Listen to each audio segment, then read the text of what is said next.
All right. Good afternoon, everyone. I am Coach Chris Holmes. Sorry, a little bit loud there. And welcome to another Saturday afternoon of Woodbury Forest football. As we're looking across the way, we can see the visiting St. Christopher's School Saints starting into the field. Down to my right, we've got the Tigers ready for the run out and the gauntlet by the students. As I said, I'm Coach Chris Holmes, and I am joined by Troy Lupian. Joined by Troy again. Troy is a sixth former, sorry. I don't know. The years pass fast. I'm sorry. No, I completely understand. The years have definitely passed fast because I can remember you being in my Algebra 1 class your third former year. Then I had you again the next year in Honors Algebra 2. So the years definitely do pass fast. Troy, I don't know that we could have a better afternoon for a high school football game. It is gorgeous. 100%. I mean, we're at a solid, I think, 75 degrees right now, 77. Okay. Clear blue skies, pretty much not a cloud in sight. We got Vinny Man playing for the Woodbury Forest Tigers to come on through the gauntlet. This is a really high part of the game. Yeah. Personally. Yeah, it's always big. I always enjoyed seeing the guys out there. And here comes the team. Here they come. And, I mean, this is such a huge game this week. We have 5th and 6th form parents weekend, so a lot of these guys' parents are here. I also see a lot of guys rocking breast cancer awareness cleats and gloves. Yep. Gotta love to see that. No, definitely go to see that. This is a huge game. The Tigers will travel to Collegiate next week, and then they'll travel to Fort Union. This could very well be the game that decides the Prep League championship because the Tigers will be favored in both of those ball games. They'll travel to Collegiate and to Fort Union, but this is a huge game, and St. Chris comes in as a very fine opponent. We're also playing Benedictine at home. 2 weeks, right? Yeah, that's not a Prep League opponent, but that's right. They are very good, though. It's a very, very good team. Benedictine College Prep. I know they got the best of this St. Chris group a while back. First time being on camera, pretty much ever. No, yeah, definitely a different look right there. Yeah, it's kind of a little different look to be on camera for sure. But yeah, we've added a lot of bells and whistles this year. It takes a lot to bring this broadcast together, but I think it makes for a pretty awesome broadcast. Yeah, I mean, you've said it. All right, so we're going to take you to the national anthem right now by the Woodbury Forest Dozen.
And it is time for some Woodbury Forest football. Yeah, we are almost geared up and ready to go. This is a very good St. Christopher's team. They come in 4-2 on the year. They lost to Camden, New Jersey High School to open the season. They lost to Benedictine 14-7 a couple weeks ago. The Camden school, I'm assuming, is probably a pretty good school and a big public school from Camden, New Jersey, and we know Benedictine is always good. Last Friday, the Saints got the better of Fort Union Military Academy 44-8. Oh, wow. Yeah, that's definitely getting the better side of them. No, they did. They're, just to be honest, I watched some of the film. They were definitely a better and more talented football team than was Fort Union Military Academy. But we'll get to see them ourselves. Let's see, what's the date of that? 3 weeks, I think. Yeah, we see them on November the 1st. So you're right about 3 weeks. We'll get to travel over to Fort Union, Virginia, and play Fort Union Military Academy. It's important to know, I mean, the St. Chris team is coming off of a pretty hot streak right now, but on the other end, Woodbury's coming off of 3 weeks. 3 weeks of straight rest after a canceled game against Georgetown Prep, and then our bye week for Expedition Week. Yeah, we Georgetown Prep was canceled because of Hurricane Helene. Georgetown Prep just refused to travel up, even though, to be perfectly honest, the weather was fine. We would have been perfectly fine. Playable. Yeah, it was definitely playable, but they didn't want to travel, so it is what it is. The next week was a scheduled week off because of the expedition, and then that kind of takes you into an off week that we had already also. So we did see St. Mary's Riken a few weeks ago, though, and that was a really, really, really fine opponent. We'll get these captains for you as they come out for the Tigers. We also have Landon Ellis, my prefect sophomore year, doing the coin toss. Yeah, it's great to see Landon back. Shout out to Landon's brother Cade, who is my advisee, and also one of the studs on the football team on defense this year. Definitely an impact player out there. No, so you can see Lucas Sanker out there at captain, number 3, number 7, 78 William Messiah, number 14, the Virginia Tech commit Sheldon Robinson, and number 8 Will Leahy, who was a little dinged up to begin the season, but seems to be healthy and with us now. And 3 of those guys are fellow prefects of Landon Ellis. So I mean, you can obviously see that leadership on and off the field. No, it's a lot of leadership on that field. Yep. So it looks like maybe St. Christopher's won the toss. Try to get some of these St. Christopher's captains for you also. It's also good to know that Landon Ellis is a wide receiver at the University of Richmond. Yeah, and perhaps their best receivers. Certainly, I think he's their wide receiver 1. Yeah, he's been catching it. So St. Chris is 1 and deferred, so the Tigers will get the ball first. I'm sure we'll elect to receive. Saints captains are Walker Turley, so Deacon Begley, Walker Turley, Deacon Begley, Aston Goesline, and Jackson Seal. Jackson Seal. Yep. Those are the captains for the visiting Saints. And I mean, this game has so much behind it. I mean, whenever I talk to headmaster Dr. Holsey about the football and just in general, he says this is a 2-game season. Obviously, Episcopal High School, but St. Chris. This is our unofficial secondary rival. Well, I have had this conversation with people before. I've had conversation with boys before and asked, do you think St. Christopher is now a bigger rival than is Episcopal? Because we have so much in common with them. They're just right up the road with Richmond. We actually have some guys that go to St. Chris their whole life and then come to school here. Yep. And then, and they're all boys as well, and Episcopal is no longer all boys. So you can make a case for them at least being on level ground with the Maroons. Yep. And it's also there's just more of a formality to it with the EHS rivalry, whereas this is just pure, I wouldn't say hatred. No, but pure, I'm going to hit you in the mouth. Solid, yeah, this is a solid rivalry. We're not going to be playing nice here. No, I agree with you. Episcopal, there's more pomp and circumstance. The two choirs come together to sing the national anthem. There's always something going on, like you said, there's some sort of pageantry. Oldest rivalry in the South. There's going to be tradition with that. Yeah, the oldest continuously played rivalry in the South. Although you almost have to say semi-continuously now because we did miss the COVID year. But, that's true. But pretty much everybody missed that as well. So looks like we'll have number 97 teeing up for the Saints, and that's one of their kickers, the sophomore William Sterling, who seems to have maybe the little stronger leg than the Christian Rogers, their senior. All right, it's pooched down, finds a little dead spot, picked CJ up there. Rhys Miller? Yeah, it's Rhys Miller. Trucks a man. Who's out of bounds. Rhys Miller return it.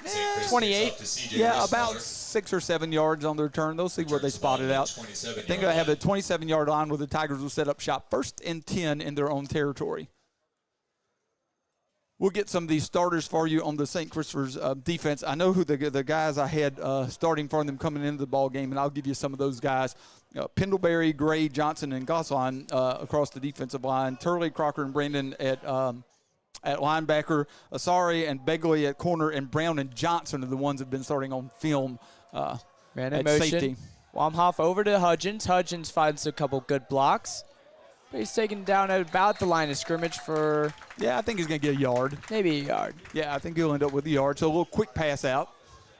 Kind of get the pregame jitters out with that one. Just a pre-designed kind of dump off to a running back who's been having a great season so far. Oh, we have the lineups right now for your Woodbury Forest offense. Yeah, we got Keandre Hudgens at running back. Here's the line. We'll give you the line. O-line needs a lot of love. Oh, yeah. Simpson, Murray, and Saunders. Yeah, you cannot neglect the line. So here we are, 2nd and 9. Fake. Quarterback keeps the ball, scampers up the middle. He may get another yard. I think I'll set up about 3rd and long, 3rd and 8.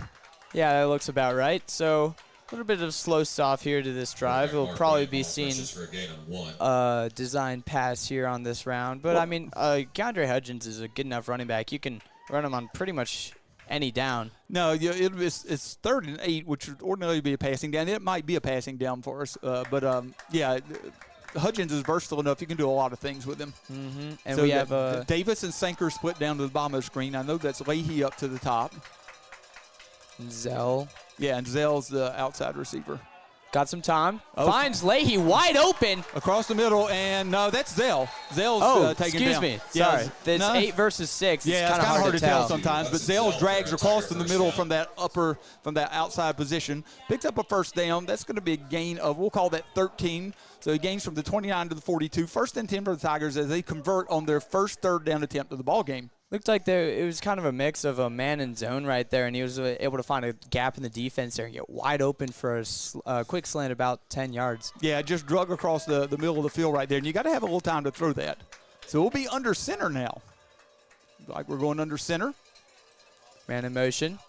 Rissmiller, almost as a fullback, gets kick out block. Hudgens with a great run there, taken down for a gain of about 9 yards. Yeah, we haven't seen the Tigers under center a whole lot. I know there have been a couple plays we've been close to the goal line where we might sneak it, but the Tigers have not been under center a whole lot. Yeah, we usually we're running shotgun a lot of the time. Yeah, so that's going to get us into Saints territory, so it's going to be 2nd and 1 after the 9-yard gain on first down. We also want y'all to know during the breaks in this game, we'll be keeping you guys updated on the college football games. We know that there are a lot of big games on today. Oh, yeah. It seems like it's a big game for college football. I'm looking forward to that Oregon. You and I talked about Oregon-Ohio State game. That's going to be on tonight. Again under center, again up the middle. That's a first down. Yep, not nearly the game, but 3 yards in the first down, and all you needed was a yard. That's going to set us up 1st and 10 inside Saints territory at the 46.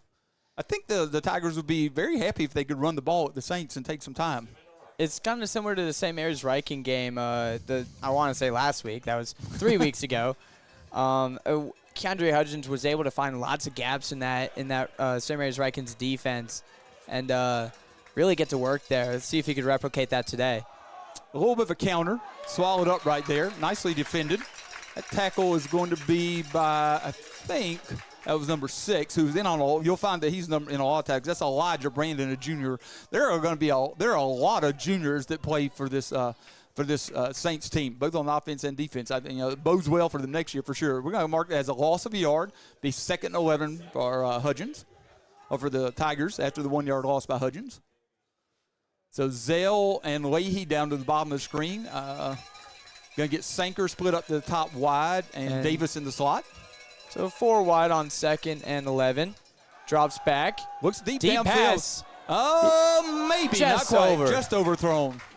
Better overthrown than underthrown, though. It was a great pass attempt there by Wamhoff. I like this gutsy approach right here. Try to catch the Saints on their heels after they're just doing this heavy run offense. Yeah, it's 2nd and long. Now it'll be 3rd and long, though. But you take your shots downfield. You have to take those shots from time to time. But this is not going to be an easy 3rd down to convert. No, but you are in Saints territory. If you could get it to where it was 4th and 3 or 4, you might consider going for it. So we'll see what the strategy is right here. It's always different looking at high school ball versus college or pro ball. We have Julius Davis up at the line now. Wamhoff drops back, looking for another deep one. Oh, a miscommunication right there because Zell seemed to see the route is breaking toward the middle of the field and the pass was thrown on more of a corner route. So either Zell wasn't sure about the route right there or Wamhoff wasn't sure because Wamhoff threw a corner route and Zell ran more of a post. It might have been an option route right there. Zell, if they had the proper communication there, that could have been a touchdown. Yeah, Zell had a lot of separation there. Yeah, he did have a lot of separation there. So that's going to bring us 4th and 11, and that's one of those where you're just going to punt and try to pin them back deep. Let's see. Back deep is number 1. I believe that's number 1. Yeah, that looks like number 1. That'd be Michael Farley Jr., their running back, who's a junior, is also very formidable. Oh, and looks like we have a offsides. Offsides against the Saints. They'll keep the punt defense on for now. Yeah. Or punt offense. So it'll make it 4th and 6. That might make you think about it, but I think we're probably going to stick with a punt. I think they're just going to trust it in senior Andrew Ubani to pin him deep.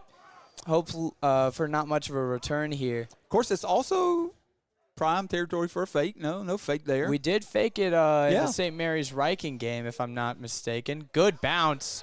If he can't quite keep it out of the end zone. The bounce was too good. Yeah, a little too aggressive of a bounce is going to force a touchback there and going to start the Saints offense on the 20. So 42-yard punt, 22 yards net on the punt. Tigers take almost 4 minutes off the clock on their opening drive, pick up a couple first downs. Saints will take over at their own 20-yard line, 1st and 10, their first time on offense today. I'll give you the guys that they have been starting on offense, and we'll see if those guys are the guys that they end up staying with. On offense for them across the board, we've seen Gray. Gray is a very, very good offensive tackle, defensive tackle also, but Darius Gray's a junior. He's rated as a 4-star tackle, and he's very solid with more than 30 offers now. Seal, Cart, Grant, and Parker also on the line. Roberts is at quarterback. Sometimes Cleveland is at the backfield, and Farley's at running back. So I'm just wondering who we're putting on number 74 on our defensive line. Man in motion. It's going to be a touch pass. Yeah, almost a jet sweep look. Yeah, that's not technically a pass. Well, yeah, it's close though. There's plays like that. There's almost no difference. It's going to be a game of about 5. Yeah, so it's also important to notice Ethan Chang, end for the defensive line on the Tigers, is out for the season with a shoulder injury from the first game of the season. So that Tiger defensive line took a little bit of a hit, but they're still working great. But we did get Charlie Sutton back this week, which is nice. They're looking for maybe a blitz here on the Tiger end of the ball. Under center. No motion. There's the motion. That's Cleveland in motion. Toss sweep to the left. Farley met and brought down a yard short of the first down to be 3rd and 1. A gain of about 4, already getting 2 good run plays off to start off this initial drive for the Saints. Yeah, they would like to be able to feed Farley. It's going to be almost 2 yards short. We'll call it 1.5 yards. Be 3rd and 2. We'll try to get 1.5 yards. Y'all look at also the starting defensive men. Yeah, we'll give you Tigers. those guys as we get a chance to call out those guys. I formation. Handoff to Farley. Farley off left tackle for the first down. Brought down by Sutton.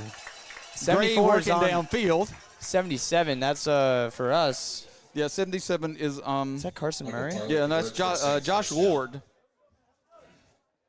from South Africa. Oh, one of our exchange students. Yes. Yeah, who have I seen out there some. So maybe they put him on the 4-star. Well, I mean, you got to have a lot of guys out there and rotate some guys in because it's a little warmer today than it has been some of this week. Stacked receivers to the right side. Looking for maybe another consecutive run play, and Again, they'll do it. Out of the I formation, swallowed up there. Ooh, That's Charlie Sutton. Sutton Beautiful there. play there. Bring him down probably for no yards, I think. Arguably one of the leading middle linebackers. Him with Shorty and C.J. Rissmiller are the big linebackers on this Tiger defense, and they make a big impact just like that. Yeah, we'll get you some of these other starters. Some of the guys you already know about. Sanker, who's obviously out there. Kobe Beal out there. Sheldon Robinson, of course.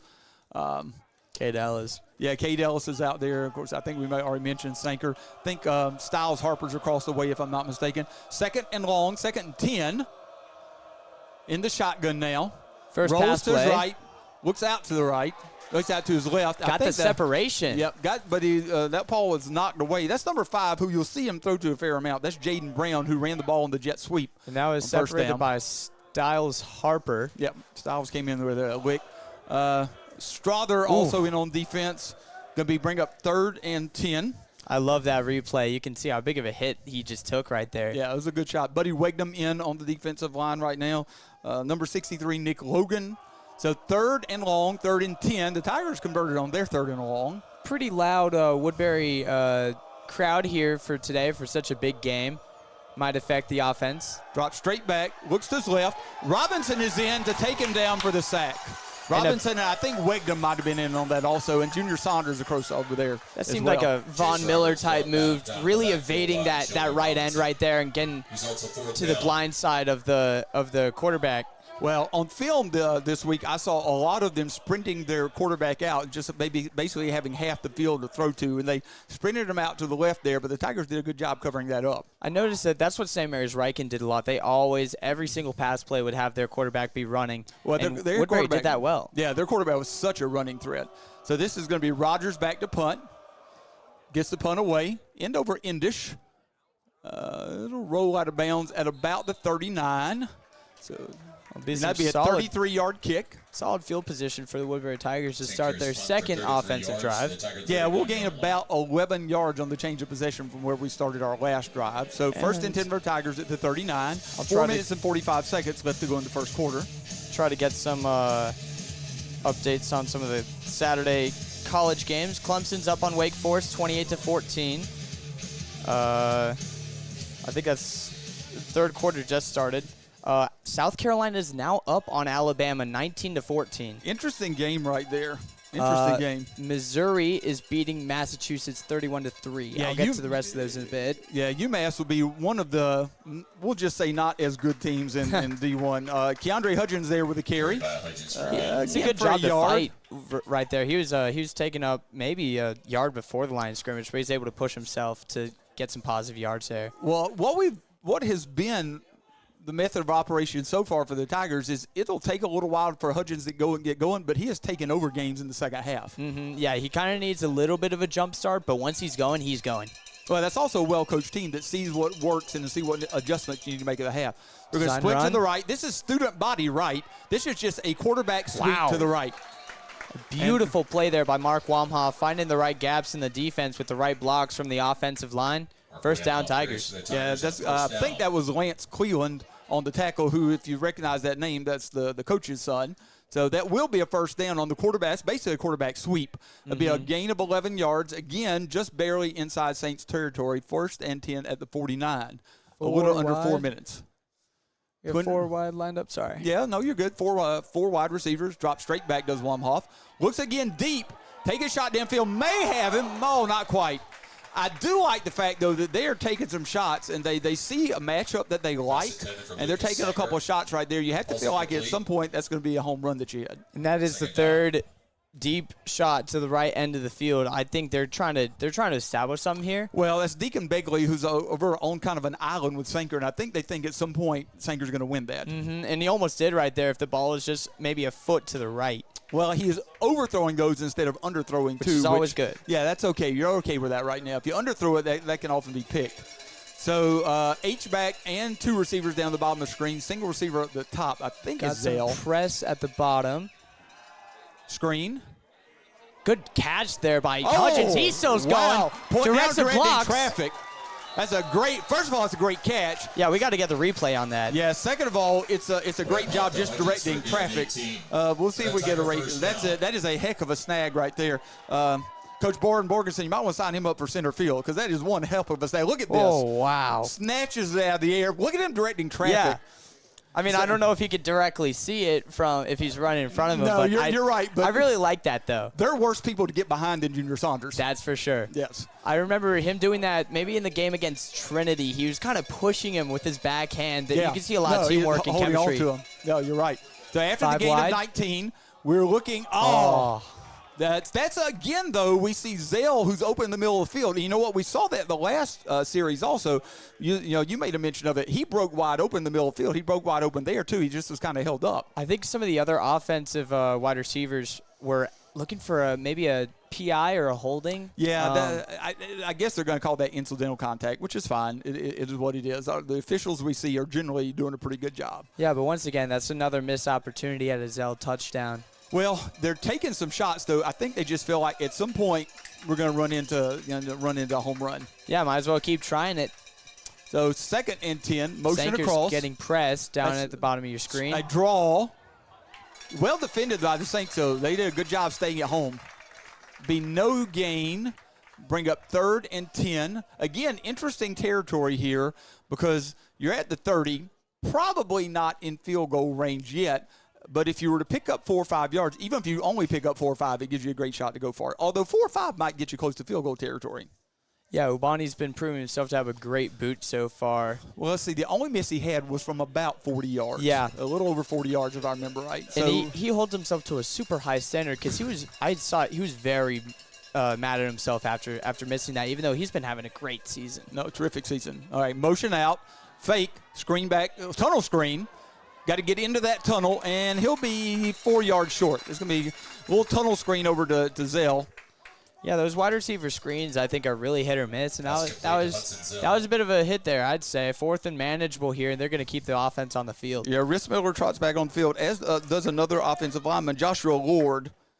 He's listed as an outside linebacker, but he's definitely not in that capacity now. All right. They're looking to get quick to the ball right now, maybe get him to jump off sides. Yeah, trying to huddle up, get there quick, and hope that they're in a hurry and they jump, but they didn't. Well disciplined. Lance Cleveland does a good job coaching up his Saints. It's the 11th year at St. Christopher's now. Wow. Yeah, they've been there for a while. A lot of consistency there. This is head coach Mateo's 3rd year on the job. Yep. And we're gonna, is his 3rd year on the job. He brings a 15-7 record in. And as you mentioned earlier, the Tigers defeated the last St. Mary's Riken 31-7 on the 21st. That was a heck of a ball game, because if you watched that, and I hope you did, because it was a heck of a ball game. That was a really good St. Mary's Riken team, and we, as the second half wore on, we just beat them. It's just, there's no other way to put it. We just beat them. Yeah. And they were a good team. They came in here well coached, disciplined, and they'd won 10 games in a row coming in, and they came in ready to win.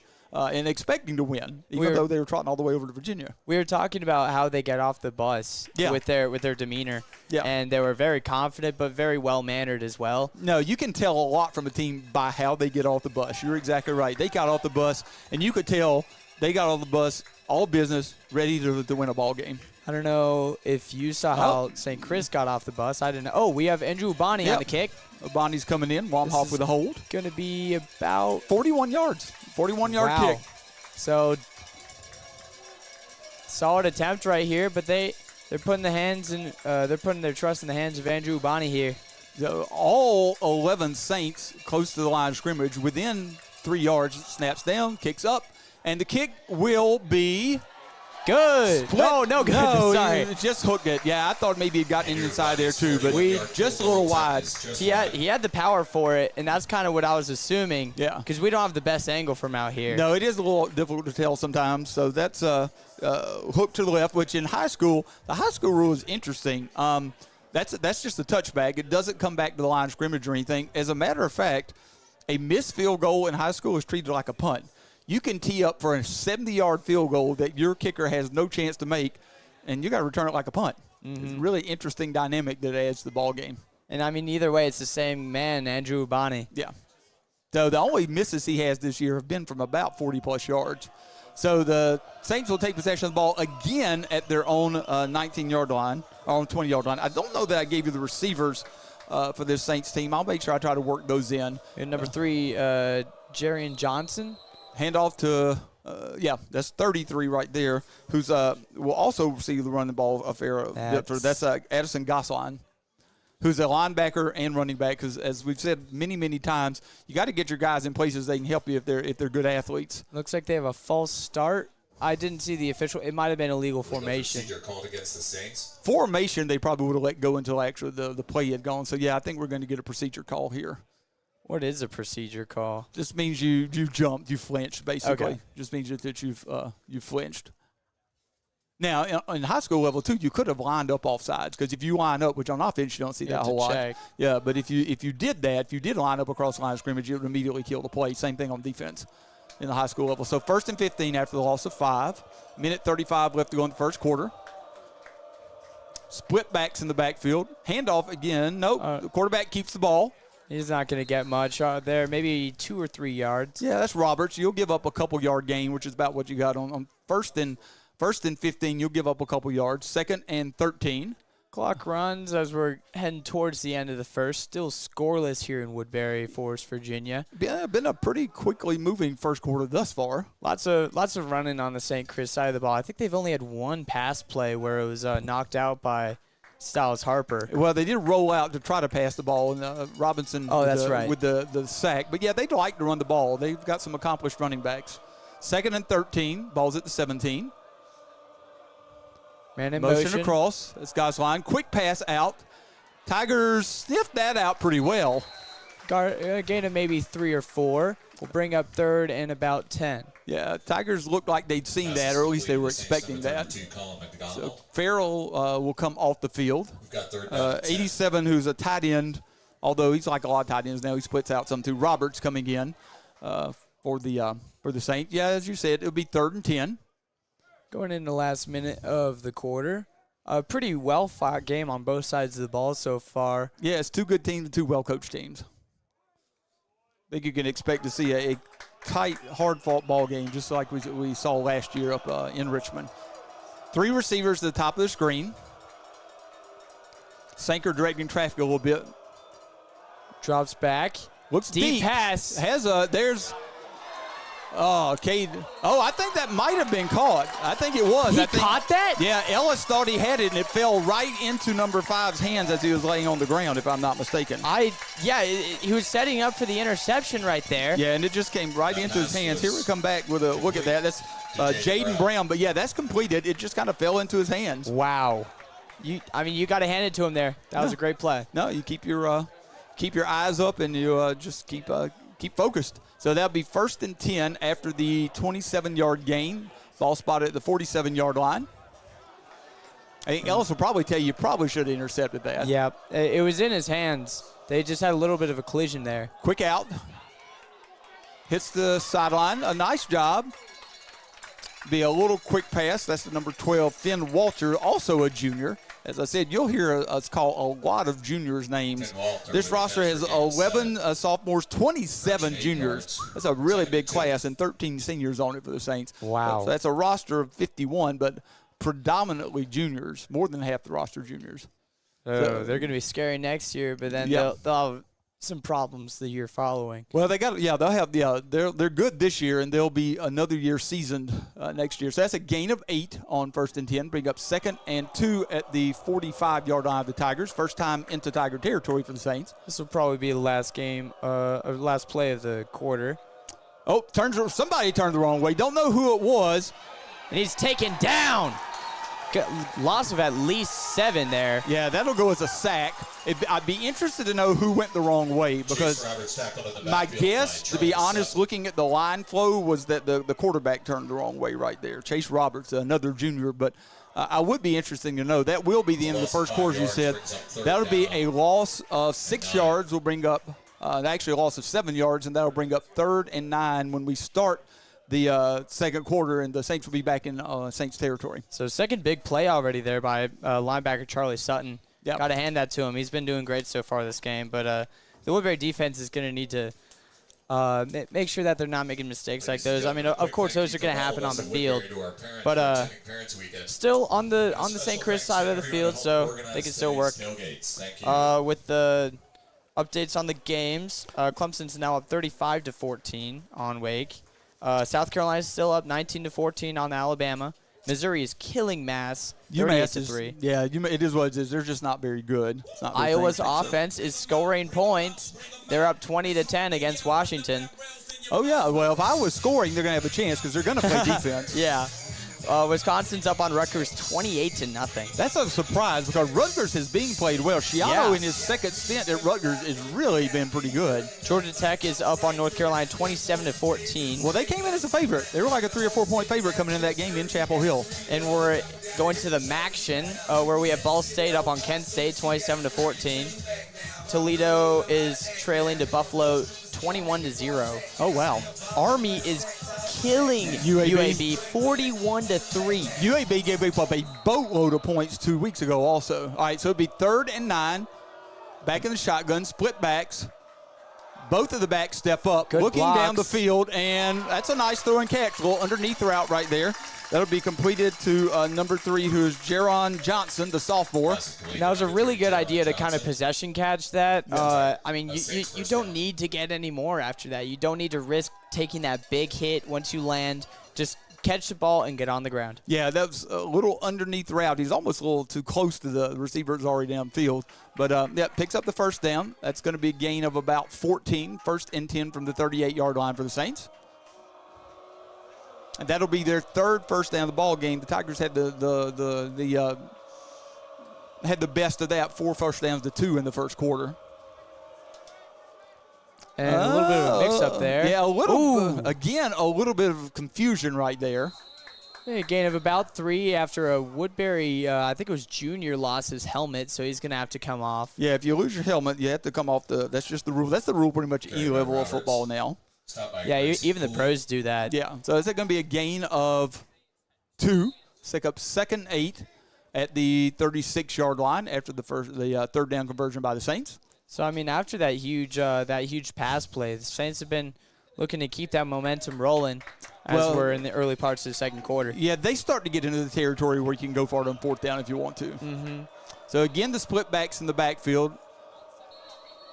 And a little confusion. Maybe, let's see. Let's count guys up. 1, 2, 3, 4, 5, 6, 7, 8, 9. No, they got 11 guys on the field. Thought maybe that might be short a guy, but they had 11 guys out there. So the Saints will take their first time out. The Tigers took one earlier when they mulled over whether they're going to go for it or try the field goal.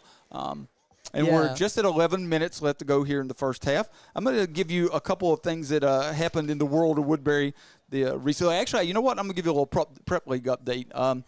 The next Woodbury's next opponent, Collegiate School. They're 3-3 on the year after falling to Benedictine 42-0 in a rare Thursday night game. They've lost consecutive games to Paul VI and Benedictine after they opened the season 3-1. The Tigers will travel to Richmond to take on Collegiate next Friday. That's a Friday kickoff at 3:30. Fork Union's 1-4 after their 44-8 loss to St. Chris last week. They're at Fredericksburg Christian this afternoon. Trinity Episcopal School, who the Tigers we know is a very fine team, they're 3-2. Their losses to Woodbury and St. Michael, the Archangel of Fredericksburg. They're off this week. Oh, wow. Yeah, St. Michael's very fine. Very good team. So still 3 men lined up back. Handoff. Finds a lot of room to the right, but he's going to be taken down at the line of scrimmage. Yeah, Strother, he might sling him down for a yard. That's a nice job right there because if Strother doesn't make that tackle, he scoots for the first down, I think, pretty easily. Yeah, if he just had that much more speed, he could have ran around most of the Woodbury defense there for a solid gain. Yep. Benedictine, who's not a prep league school but plays all the prep league schools pretty much, they're 5-2 after they defeated Collegiate on Thursday.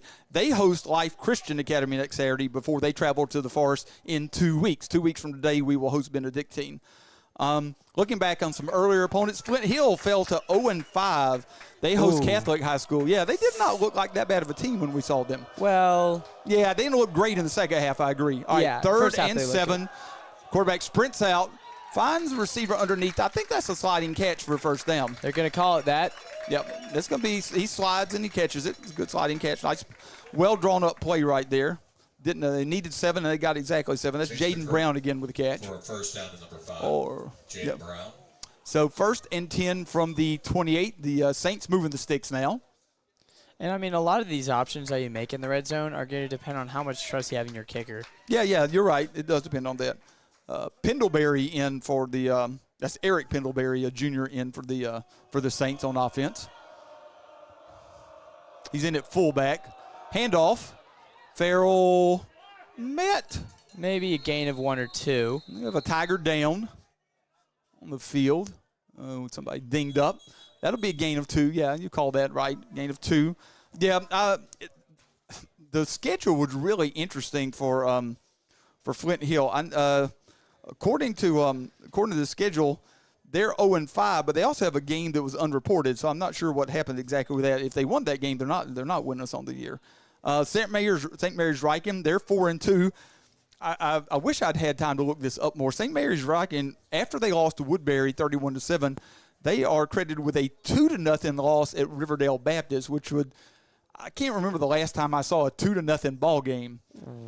Yeah, I would hate to lose just by virtue of a safety. So I didn't. I'm not sure exactly what happened with that. So I wish I'd gotten a chance to do a little more digging into that and see if that was the actual score, if that score was just misreported. But yeah, they're 2-0 that, and they defeated Paul the 6 last week, 14-12. And a team that we are always interested in, Episcopal High School, they're 1-4 on the year. Their lone win is against St. Stephen's St. Agnes by a score of 35-0. Most recently, they fell to St. Albans 24-17. And of course, we know that the Tigers will travel up to Alexandria this year. That is a November the 9th kickoff. The Tigers will travel up there for a 1 o'clock game. Those games used to be at 2. They're 1 now. So that was good to see he's hopping back up right now. That is South African exchange student. Yeah, that is Joshua Lord, who's listed as 6'6", 295. And I can tell you, he's a big young man. And he's credited being from Kloof South Africa. Wow. That's what it says. That's So that's what I'm going to go that's with. a town. Yep, Kloof. So 2nd and 8 as Lord comes off the field. Ball will be spotted at the 26. I would tell you the Saints are in field goal range. I've watched their kicker some. He's capable of this range for sure. Stacked wide receivers down to the bottom. And, I mean, similar to the St. Mary's Riken, they've been so heavy on run offense. Yeah, and I think we're getting a motion penalty here. The penalty flag hit, I think that was 56, Malcolm Thompson. Yeah, Malcolm. Yeah, that'll be a mark off of 5. So that's going to bring up 2nd and pretty long now. Yeah, 2nd and 13-ish. 2nd and 13 at about the 31.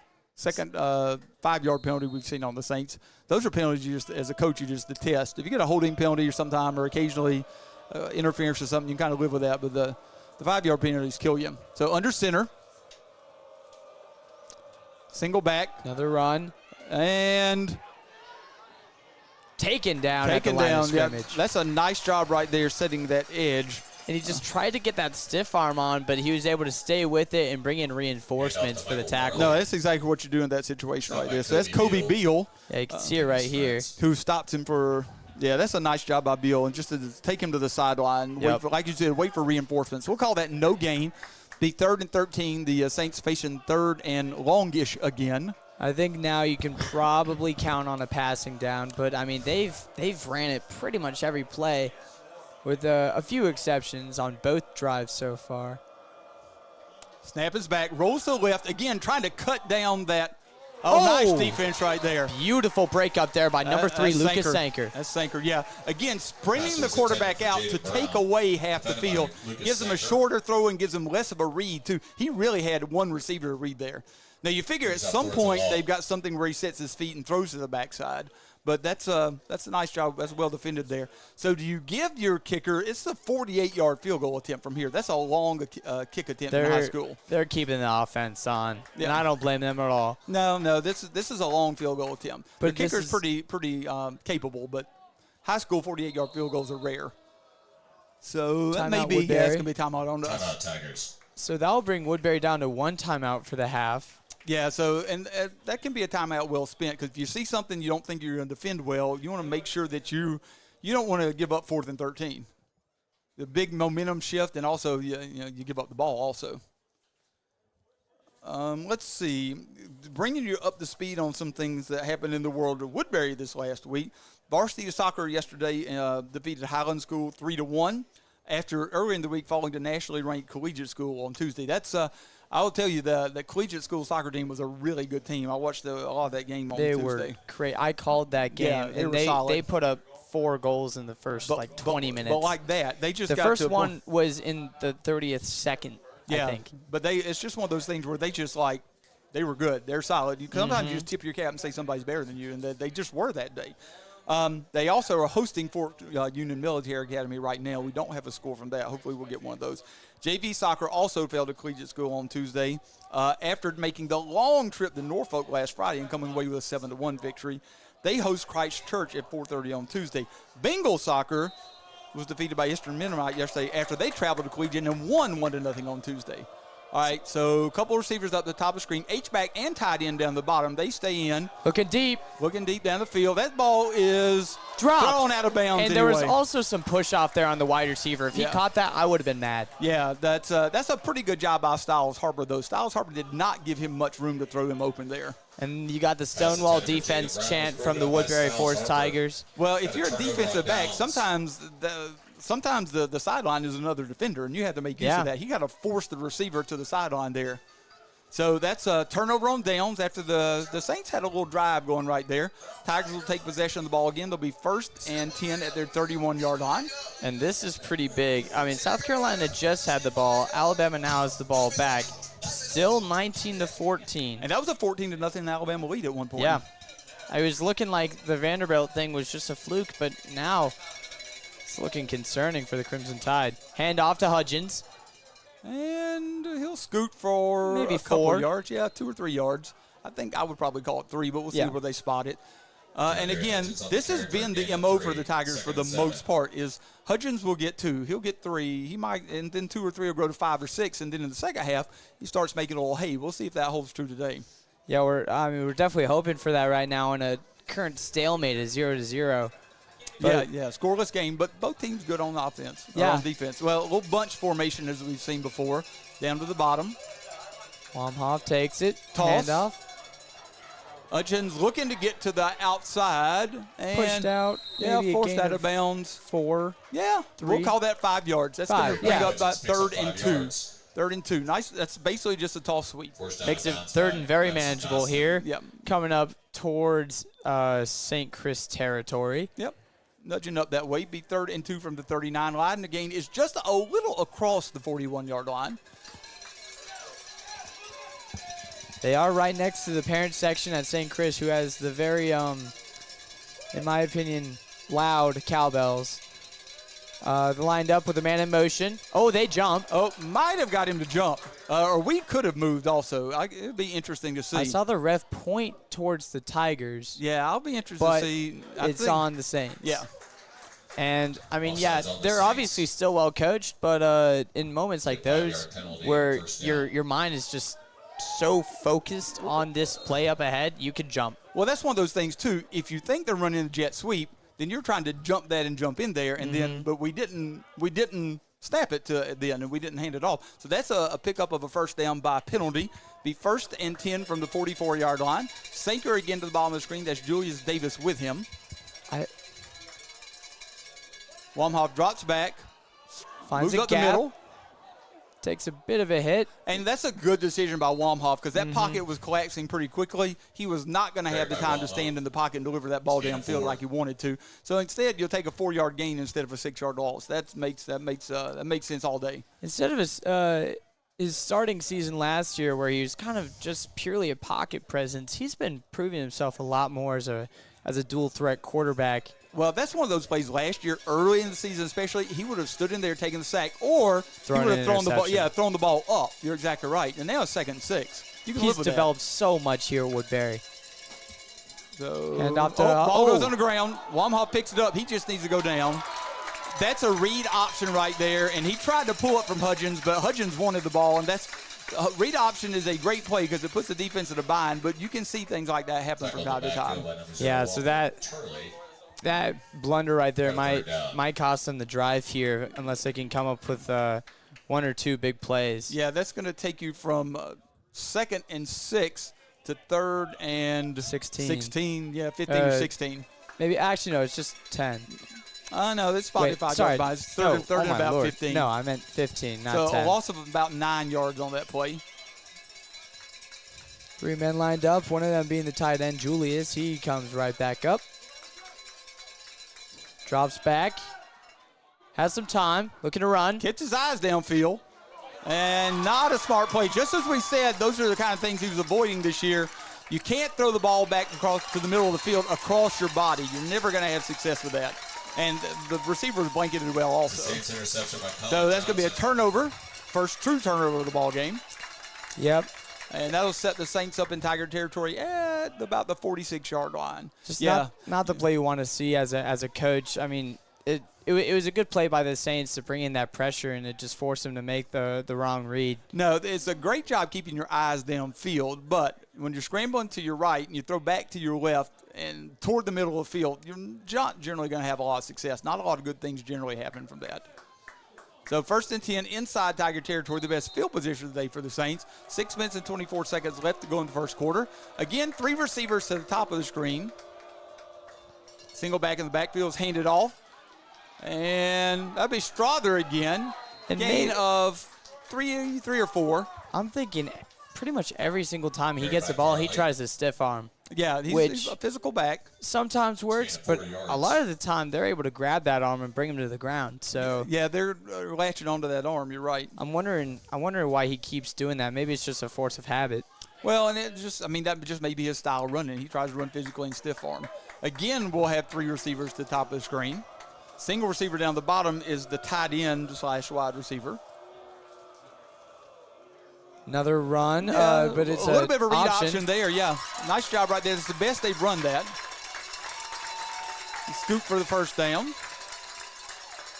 And St. Chris is marching right now with this run-heavy offense. Yeah, that's going to be a gain of, let's see, maybe 12-ish. Yeah, that sounds right. Right around 12, be first and 10 to the 31. And, I mean, Woodbury needs to find some to counteract this. Well, we had no offense at all in the first half last year against them, and then kind of found our footing a little bit in the second half. Drops back, quick pass, that knocked down. Robinson saw that all the way. It was good of him to fall on top of that, too, in case it was a backwards pass. Yeah, no, definitely. You don't take anything for granted. You let the officials make the calls. I'm seeing coaches on the field, not even the head coach. Isn't that a penalty? If one of the officials runs into you while they're running on the field, then, yeah, that'll be a penalty. It's not – on the first time it happens, it's just a warning. After that, it's a penalty each time. Okay.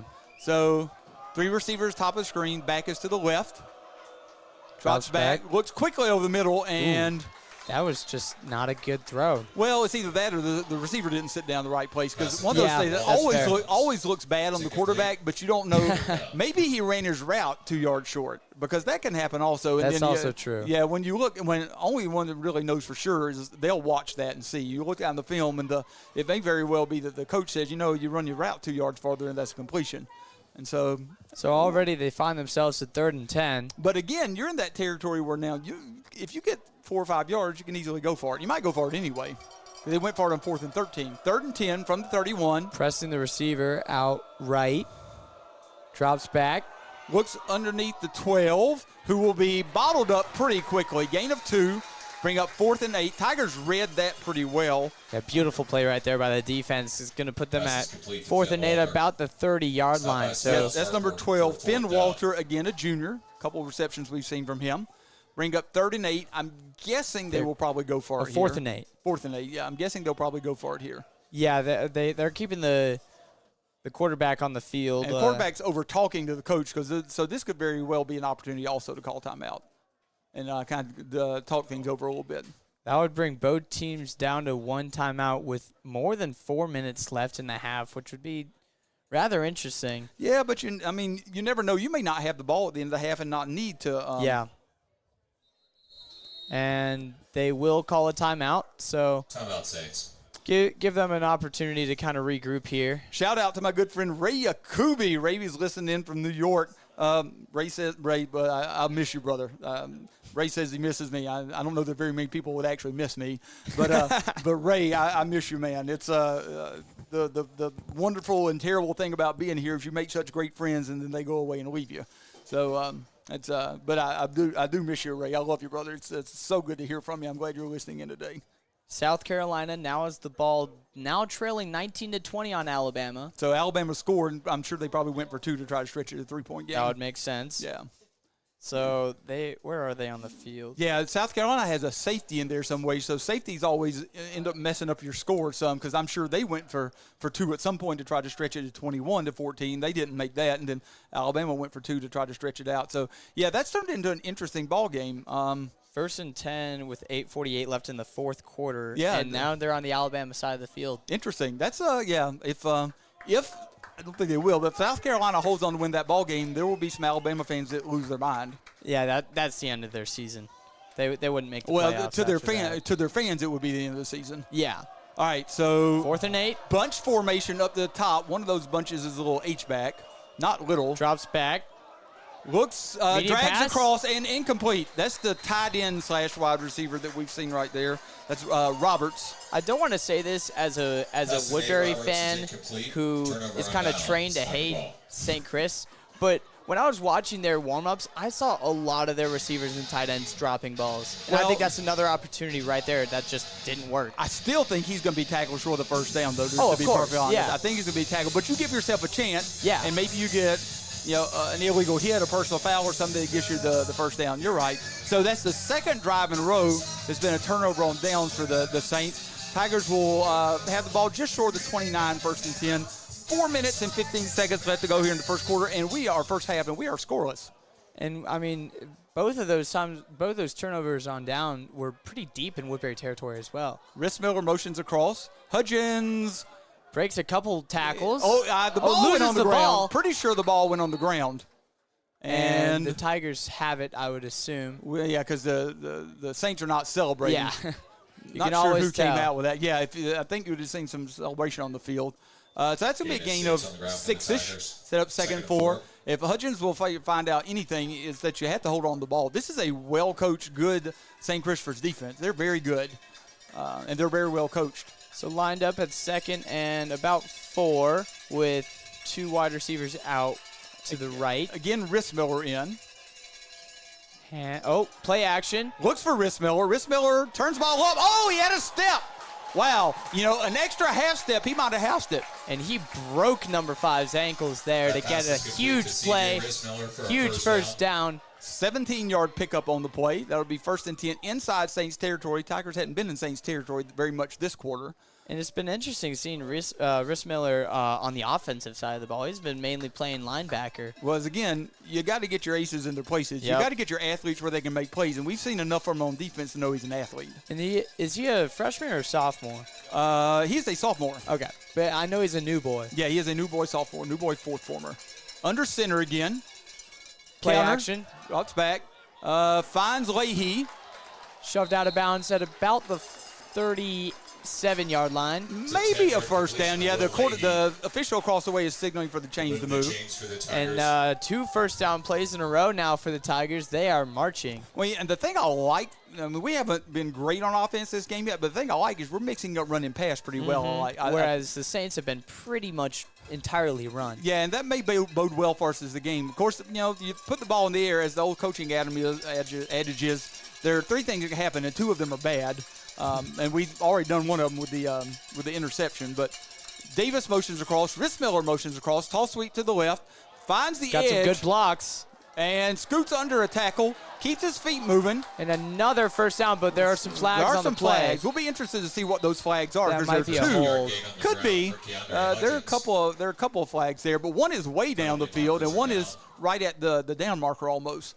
So it could be even 2 different penalties. We'll see. Either that or something that was obvious. Hudgens is going to scoot for almost 10, but we'll see what the penalty is. Holding on us, perhaps? That's what I would assume because the guys are moving back a little Yeah, if I bit. can read Carson Murray well, I think that's going to be holding on us. But down the field. Holding on the offense. So, yeah, it's going to still be first down, but it's going to be about 1st and 10 again, if I'm not mistaken. Yeah, that was 10 yards down the field. So it's pretty much just a replay of the exact down. Yeah, but I like the design of that play because you motion across a couple guys who have to come set. But I like that because you end up with getting numbers on the play side. I like that a lot. I also like the timing that they called that because they put Rissmiller in motion. You're looking at him. He just got the ball to play beforehand. You're right. I agree. And he just had a nice catch and run. Yeah. That may be his first reception of the year. I don't remember one. I would assume so. That sounds right. Play Drops action. Back. Avoids the sack. Oh, and still up. Finally taken down.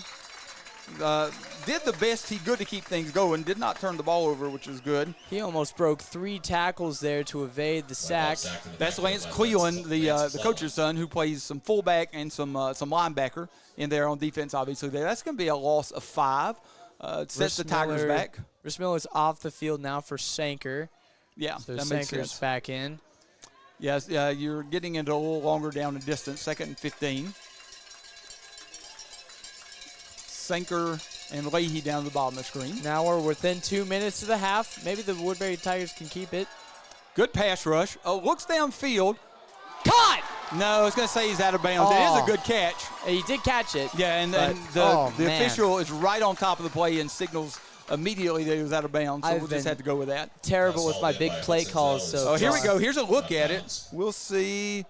I mean, we can't really see the sideline. Yeah, it's hard to see the sideline right there. Thanks to Shaffer Broughton right there for the replay.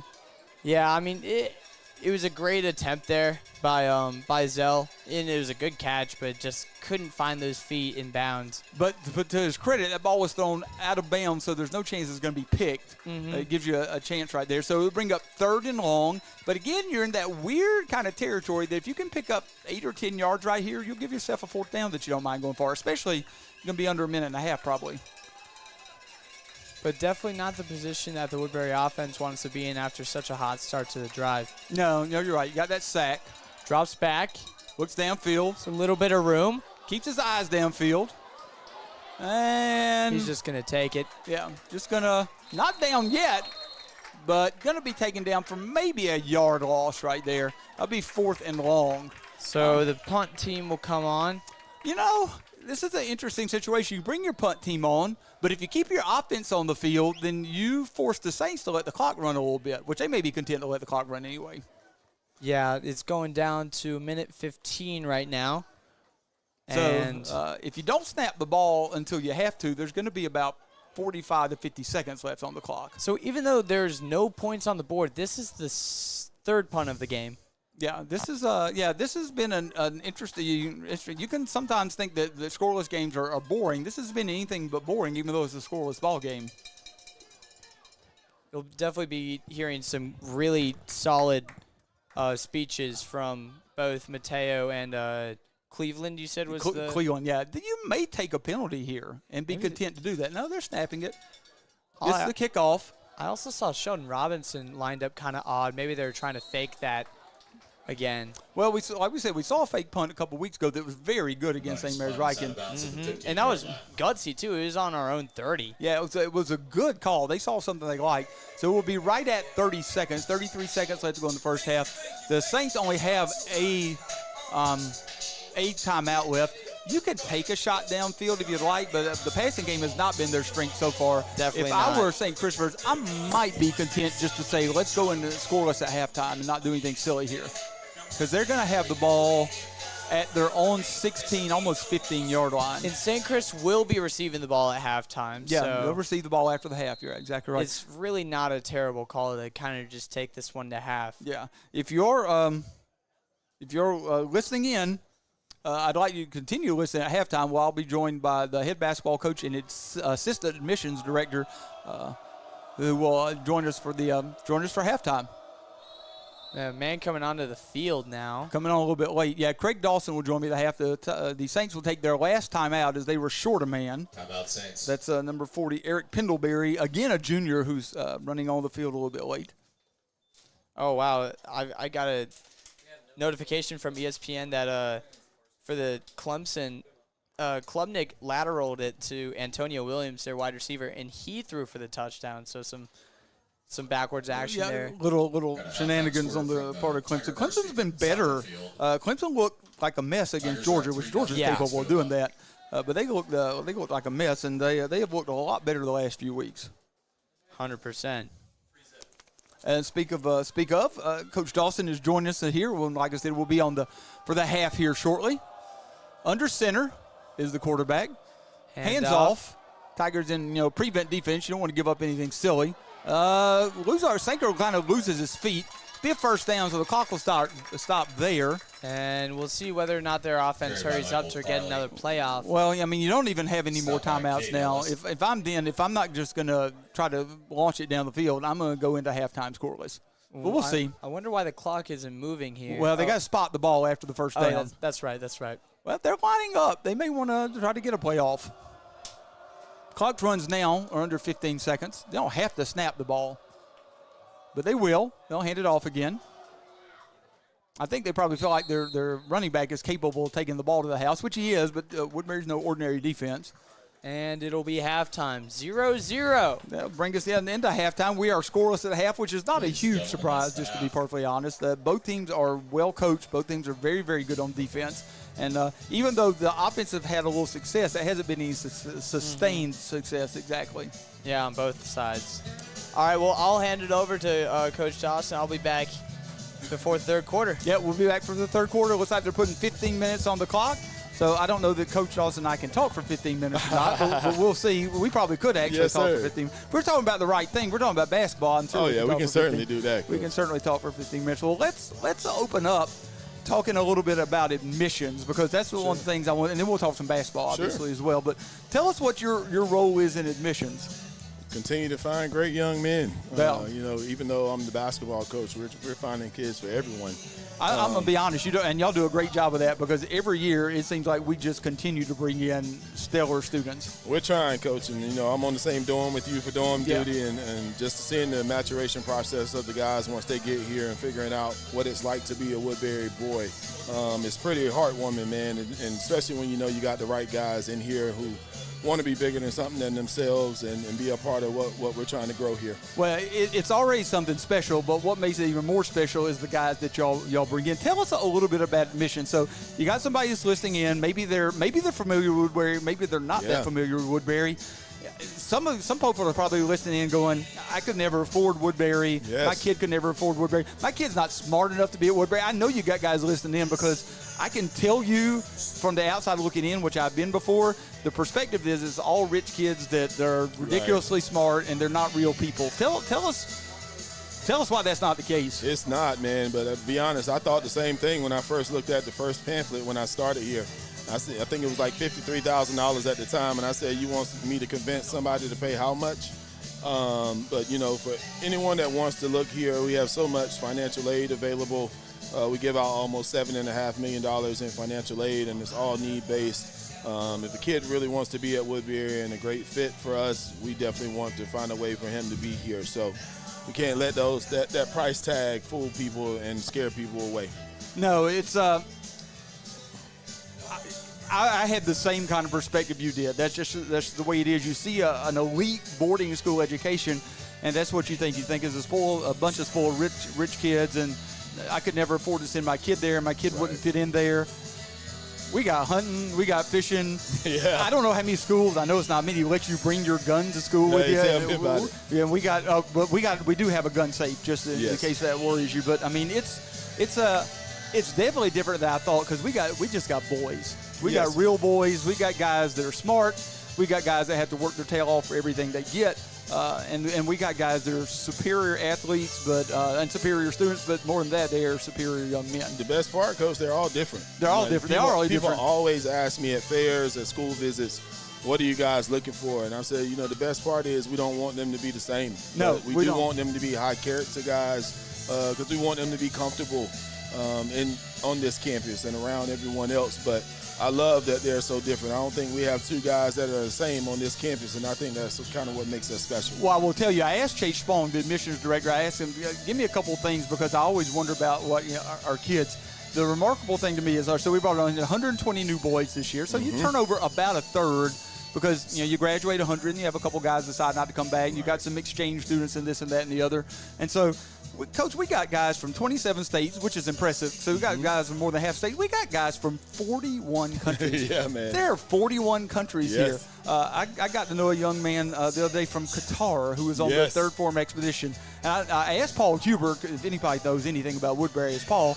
He doesn't remember us ever having a Qatari student. Abdullah, what a neat kid. Yeah, what just a thoroughly neat kid. It's obviously been a culture shock for him, I'm not going to lie. For sure. But he brings so much to the student body just by his diversity and just the person that he is. Yeah. And so it is a much more diverse student body than even when I first got here about 14 years ago. We're everywhere, Coach. Mikhail's getting ready to go to Saudi Arabia and Dubai. Chase and Carla headed to Asia. We've been to the Bahamas, to Jamaica, all of these places trying to find the right boys. Because, again, we want them to be different. We want guys to have this experience here. And they're all over the world. And a lot more schools are getting out, finding guys, international guys as well. As you know, we're kind of a small international population. Yeah. We're only 10%. But to have that many from so many different places, I think says a lot about what we're trying to accomplish. No, it does. And like you said, we are spanning the globe looking for the best boys to come into Woodbury. Asia, like you said, Dubai, the Bahamas. Obviously, we got a lot of guys from Virginia, got a lot of guys from North Carolina as well, but we got a strong contingent from Alabama, from Atlanta around the Georgia, and also a strong contingent from Texas, and then some guys from out west. We'll get some guys from California. It is you are definitely stronger when you have diversity, and we are definitely filling that in right now. And I think the biggest part of it, we can go out all we want to, but when people come from those places and have great experiences here at Woodbury, your best form of admissions and getting people interested are your alumni, or your former parents and things of that sort. And they do a tremendous job of pointing us in the right direction of people that we need to talk to. So we appreciate them a lot. Nothing speaks to that more, I don't think, than the fact that our head prefect the last 2 years has been the international student. Yeah, I think it's awesome. No, man. it is amazing that those guys are so recognized by their peers as being tremendous leaders and tremendous assets. Solomon, you couldn't ask for better kids than Solomon. No, it's amazing. And a few years ago, he would not have had the same place at Woodbury. We're such a diverse and just welcoming community now. It is amazing. And you can ask for a better kid. If you would have asked either one of those kids as freshmen and told them they would have been head senior prefect their senior year, I don't think either one of them would have believed that. But neither one of them were ready for that their freshman year, though, just to be perfectly honest. But they grew so much while they were here, and they just grew into a role that, they served the school in such a capacity. Absolutely.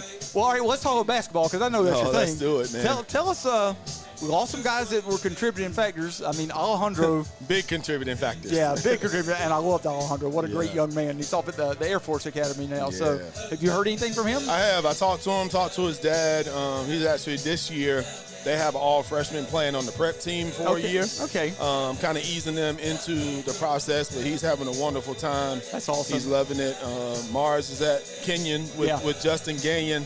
Talked to Justin last week, and Justin said he may be himself competing for a starting spot this year. And good for him. Mars is coming along, so to kind of have somebody there that you know can kind of show you the ropes, just like here at Woodbury, I think is huge. But, those guys, the two of them were like 51% of our scoring last year. So, it's a lot of opportunity for guys who've been kind of chomping at the bit and our returners to kind of step up into bigger roles this year, and we're pretty excited about it. Well, who's going to step into that 51% this year? Who do you think going to have to do that? I think, honestly, it can be done by committee. Like, one of the things that we're going to do this year, and we did it a little bit this summer, the boys enjoyed it, and they had to see how they have to get in shape for it, because we're going to play a lot faster. And it's going to be a little bit chaotic at times, but there's going to be rhyme or reason to it. But I think we can play 9 or 10 guys, because we have guys who are very similar, who have different skill sets. We're trying to figure out how to fit those together. But I really think taking the pressure off of them to kind of grind it out in the half court and try to get some early shots, and because our shooting percentages are higher the earlier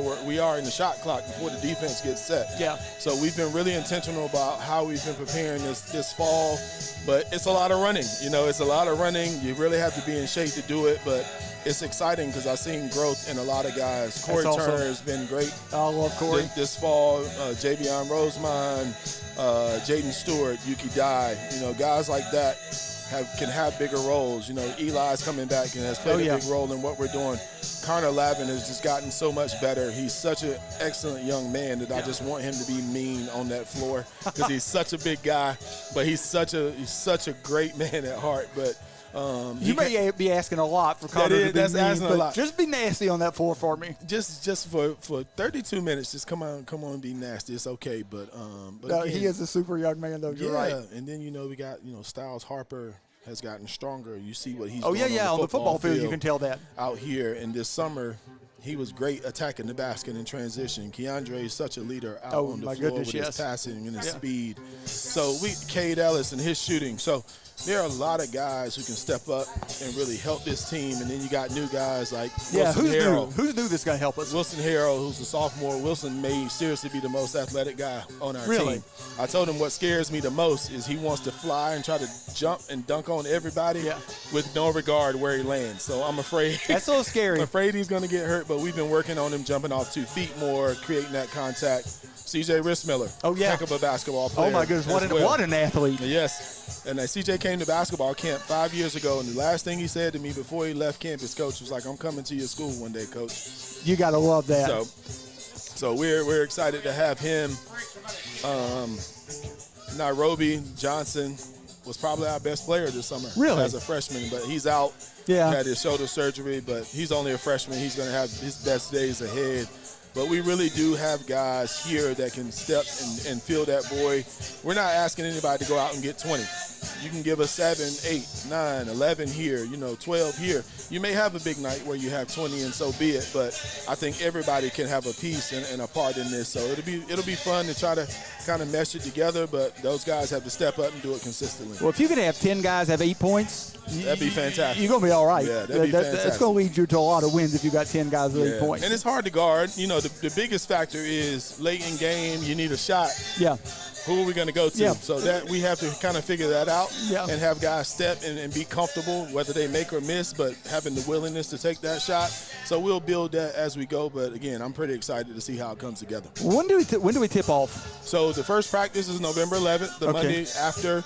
We're actually hosting the first annual shootout at the Forest to tip off the season December 6th and 7th here. Okay. So, which I think it'll be great.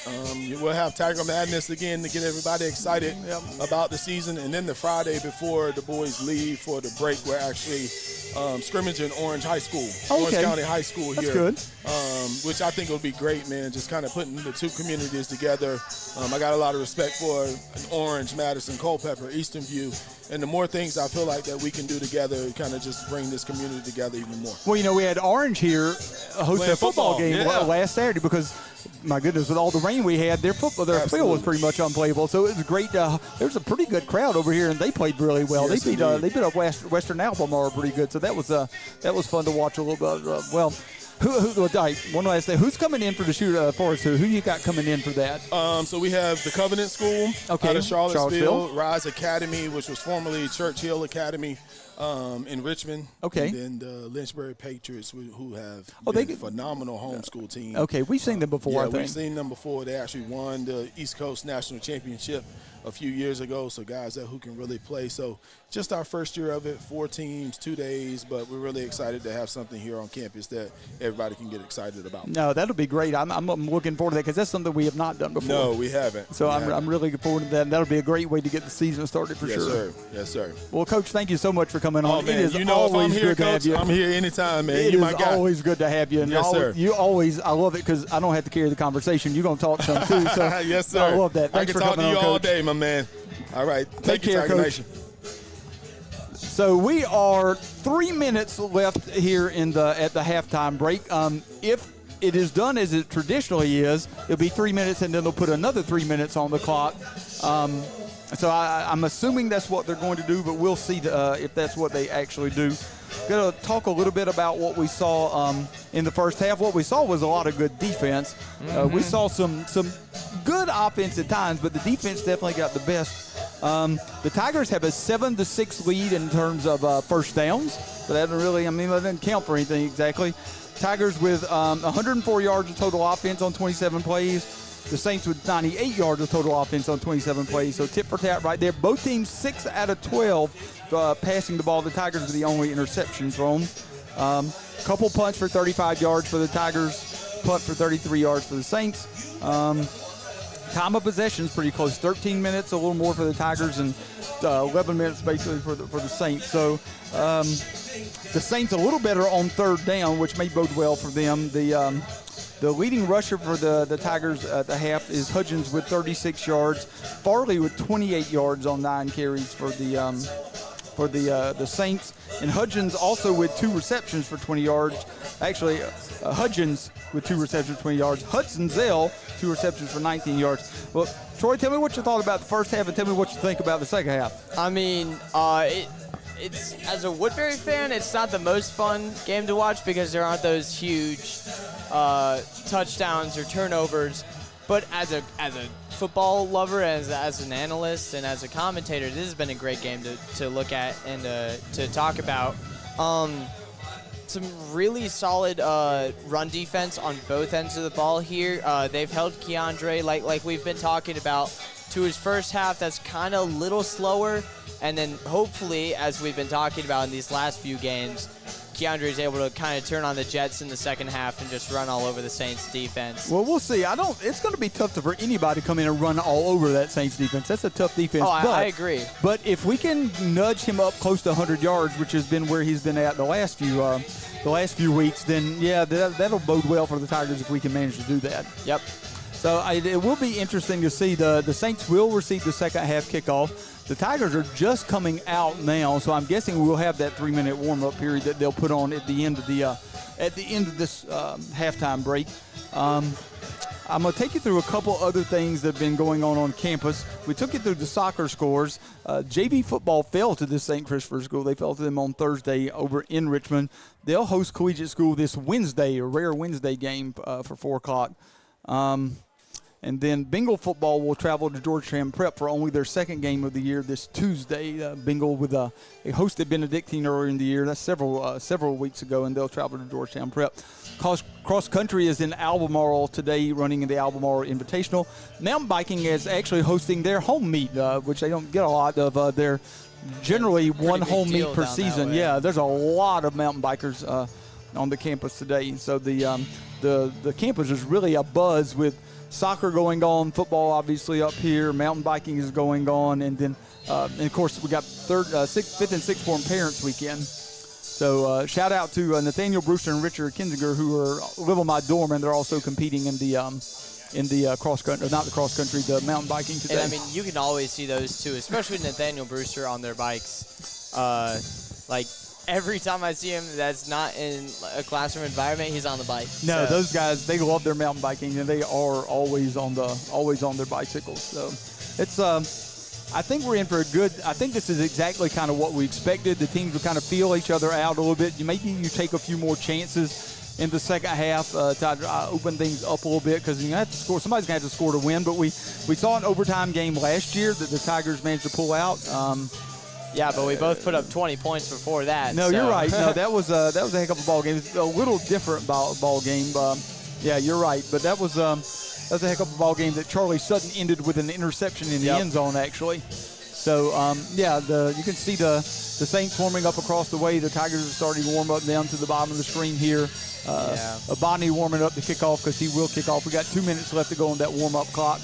To give y'all a little more context with this St. Chris game that we've been talking about last year, it was next level. Oh my goodness! I mean, I've been to many good football games, great football games in my life, and that is one of, if not the best game I've ever been to. Woodbury generously shipped out the entire student body, which we only do for the EHS game. Yeah, shipped out the entire student body for a Friday Night Lights game, which we don't get here because everybody lives on campus, and that'd be a little loud and obnoxious, which I understand. So this is, for some of these guys, their only Friday Night Lights experience of their life. Yeah, no, definitely, yeah. So we're already going into it. We're going into Richmond. We have this huge rivalry. We start down.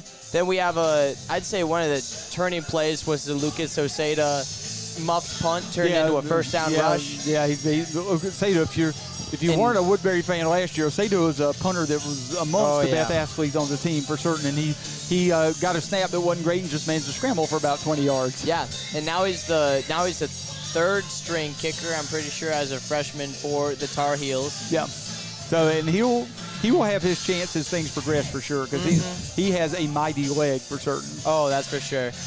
And also you have and then, as the game went on, it just went more crazy. And then when we won in halftime, or not in halftime, in overtime, excuse me, our student body went so crazy that we planted a flag in the middle of their field. Yeah, maybe not the classiest thing to do, but definitely not. I'll admit. But they're high school students that get excited about their classmates. Yeah. But St. Chris has a giant chip on their shoulder after that. No doubt. I think that's why they've been playing with a lot more drive in this game. That's why we have been too. Well, they're two teams. I don't know if they dislike each other. The guys will tell you why they're on the field. They certainly do. But they're guys that we have a lot in common with when it comes right down to it.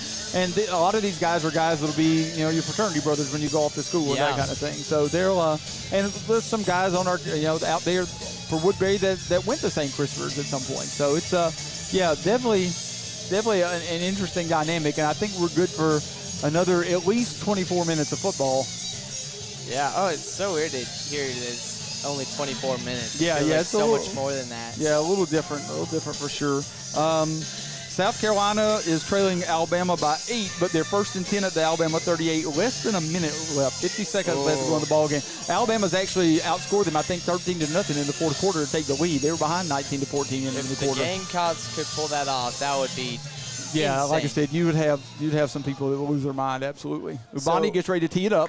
This is Ubani's first kickoff of the game. Yeah, it is. Yeah, because we've not scored yet, which is rare.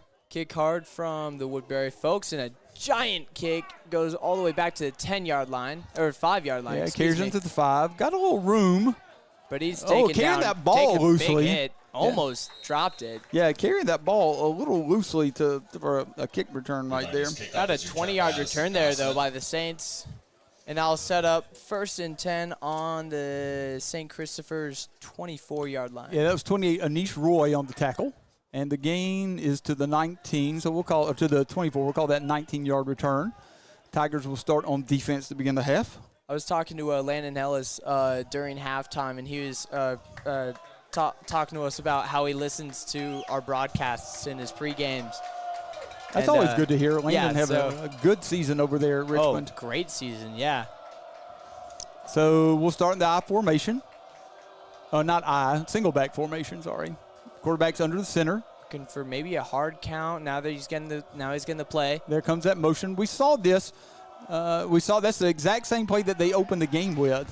And, I mean, that's Jaden Brown. He's quick. Yeah, we did not see that play at all again in the entire first half. Kate Ellis dinged up a little bit, but he jumps up pretty quickly. Yeah, he's helped up pretty easily. So Harper, he'll still on the field. Styles Harper in on that tackle also. A gain of pretty much 3. We'll call it 3. About. So 2nd and 7-ish. Single receivers. H-back Cleveland's up to the top. Tight end down to the bottom along with the receiver. Again, motion across there from the toss. And taken up in the backfield. Bottled up nicely. Tigers were well prepared for that. Cleveland kind of motioned across. Yeah, I think they're marking the line. So that'll bring up 3rd and 7-ish. Line to gain is pretty much the 34-yard line. We'll see if the Saints go to the air here. They've not gone to the air a lot of times unless they've had to. They haven't been able to connect too many passes, but when they have, it's been pretty influential, either for a first down or for a big gain. Yeah, they've had some nice pickups. Under center, similar formation. Crowd's getting pretty loud here. I think there's movement there. Oh, they didn't. The ball was snapped. The ball is down. And Styles Harper has it, and they finally call it. This is going to be interesting because there was no whistle, and that's Tiger ball. There was no whistle. That is the reason you play the ball until the whistle. We talked Styles Harper. We talked about that. We talked about that with Sheldon Robinson in the first half, where he fell on a ball that was obviously a pass. You play until the whistle. The ball was snapped. The quarterback stopped playing. Wow. Yeah, that is a complete plot twist. That is the reason you play until you hear a whistle. And an absolute just miscommunication, blunder, whatever you want to call it there from the St. Chris offense. And that's going to cost them heavy as the Tigers are knocking on the red zone for the first time today. We'll see if it costs them because the Tigers still have to figure out how to be a little better on offense. But that's the first turnover for the Saints. A little counter play. We'll scoop forward for about 3, maybe 3 or 4. Yeah, that was a really interesting play. I'd like to go back and actually see that. I don't think we have the ability to pull that up now. We saw the replay earlier, but I mean, it's just. I'd like to actually take a look at that again. They kind of paused, and then Styles knew this play isn't over, and just got a huge hit on the backside of the quarterback. So second and 6. I'll speak about that again in a second. A little toss. Get some good blocks. And good, defense. That's going to be a gain of a yardage. Late flag there, thrown in about the middle of the field. Yeah, that's interesting. I think the helmet may have come off. We'll see what the flag is. Directly at number 55, which is Carson Murray. Yeah. A big hold. Yeah, that's going to back us up. I kind of figure it's a hold. So the interesting part of the play was, there was obviously motion from the offensive line that looked a little bit off, but the ball was snapped almost simultaneously with that, and so the official let the play on, and then the quarterback, he realizes that there were motion on the offensive line, so he stops playing. But meanwhile, the defense, especially Styles Harper, has not stopped playing. He gets hit and taken down, and the ball comes out, and I'm not sure that anybody for St. Christopher's really realized that the ball was still alive. Although they did tackle Harper. So that's going to back us up 10, back us up on the other side of the 30, be 1st and 15 from the 32. And Rissmiller's in the backfield as Hudgens' helmet came off. Dropping back. Oh, and taken down. Oh, he almost evaded that pocket right there. Could have had a solid run, but he got a piece of his jersey right there, able to take him down. You know what we have not seen since the first quarter is some designed runs from our quarterback. We had a good one with Wamhoff early on in the game. We saw the quarterback sweep, and we also saw another little run from our quarterback Wamhoff. So third and long, as this Saints defense is stiffened, and it's definitely helped out by the holding penalty. That's going to make it be about 3rd and 22-ish. Yeah, they're going to need a huge play here. They do have Sanker there on the top of your screen. And he is singled up again. They might try to just put a prayer up to him once again. They've done that a few times this game. Yep. Drops back, looking to the right side of the field. Going to try to pick up some yards. Zell. Little bit of movement there. And but he's going to get it close enough to go for it, though, if you decide to do that, because that's enough of a pickup that you close it up to about 4th and 4 or 5. Or they might just bring out Ubani here. They're only on a 21-yard line. They're the 31. If they're the 21, that's about a 38-yard attempt. They're bringing on some guys. That's Robinson. But I don't see Ubani. No, they're keeping that offense on the field. Oh, wait, no, here's Ubani. Yep. So they're going for the field goal here, which I think is the right move. Because you try to get some points on the board. Could be the final score of this game. This will be a 39-yard attempt. You're right, it could be. 39-yard attempt. This time I'll hold to call it until after we get the signal from the refs. Snap, kick, ball through, and I think that's through. And it is good. Yep. Andrew Ubani. But you have to also tip your cap to St. Chris defense there, because the quick turnover on downs, really unexpected. They bowed their neck and got the stop. The Tigers do put the first points on the board, and if the game ends up being 3-0, of course that's your deciding factor. But so the Tigers dent the scoreboard first. 8 minutes and 5 seconds left to go here. Alabama is with a 27-25 lead. South Carolina went for 2, didn't make it, so they're gonna go for the onside kick. Oh, that's true. That's true. Clemson is now 19 seconds left. I think Alabama has the ball. The final is 27-25 in favor of Alabama. Good. That sounds like that was a really good game to watch. Oh yeah. Wisconsin has throttled an undefeated Rutgers team 42-7. I bet Army is even further up on. Oh no, 44-10 against UAB. And we're seeing. I saw Iowa put up more points than I can remember an Iowa team putting up in a long time. They were at 40 against Washington. Oh wow. Yeah, they put up 40. I can't remember the last time that had happened. Yeah. I mean, Clemson way up on Wake Forest. Oh Lord, yeah, 49-14. UNC has cut the Georgia Tech lead to 34-31. Ubani gets that right foot into it. Ooh. Line drive, scoots down. Taken up by the 3-star. There's a hole there. A solid return there by the speedster. Yep. It's going to be a return of about 30 yards on the line drive kick. Number 1, Michael Farley Jr. Michael Farley Jr. with a return. And we'll have a little under 8 minutes left as Woodbury finally gets a lead. And now it's just putting their faith in the defense here. I mean, they've been looking great so far this game. They've let up a couple plays that they probably shouldn't have, but for the most part, they've been looking solid on this game so far. 1st and 10 from the 38-ish. Good field position for the Saints. Another miscommunication there. Yeah. And he's taken up behind the line of scrimmage. And you can see the quarterback's a little frustrated now. Yeah, he's wondering what's happening. The running back went to the left, and the quarterback signaled to the right for the I'm going to be honest. play. I thought that was the quarterback's fault when that happened in the first half. I'm not sure that was the case here. And the quarterback certainly looks like he's a little unclear about something. Like he's thinking the running back is not going the right way. Oh, so it looked like a loss, but no. They're going to call it at the line of scrimmage. So 3 receivers down to the bottom of the screen. Tight end is up to the top. Takes it. Quick pass. We saw this again. Tigers closed down on that pretty quickly. Beautiful tackle there by number 5, Styles Harper. Yeah, and that's one of those things where it's like we saw that play earlier. We're going to come down on that. You do wonder if they have something playing off of that. Be a gain of a yard, 3rd and 9. He had a solid amount of blocks, but I think it was kind of just a numbers game right there. Woodbury just had more guys there. No, excellent way to put it. A little bit of a numbers game is Woodbury just had guys there. Mm-hmm. 3rd and 9. Sorry, 3rd and 9. Gone to gain is the 48-yard line. They're on 48. 3 receivers up to the wide side of the field now. They do have Farley Jr. in the backfield, but they're not going to give it to him. Pass out. In the flat. If you make the tackle. Taken down. And Kobe Beal says, I got that tackle. Yeah. Yeah, it's like this one's not getting away. And we've seen that is one of the favorite targets. That's Finn Walker, who is another junior. I think I've called a couple of sophomore names and maybe a senior or two, but they are junior laden for certain. And now will be the second St. Chris punt of the game. So that'd be a overall. Gain of 3, bring up 4th and 6. Yeah, I mean you're just too far in Woodbury territory to go for, and the fact that I think they're 0 for 2 on 4th down so far. Yeah, in this game. and that was deep in Woodbury territory. Yeah. Snap is back. Rogers to get time. the kick away. Nice spiral turns over. Yep.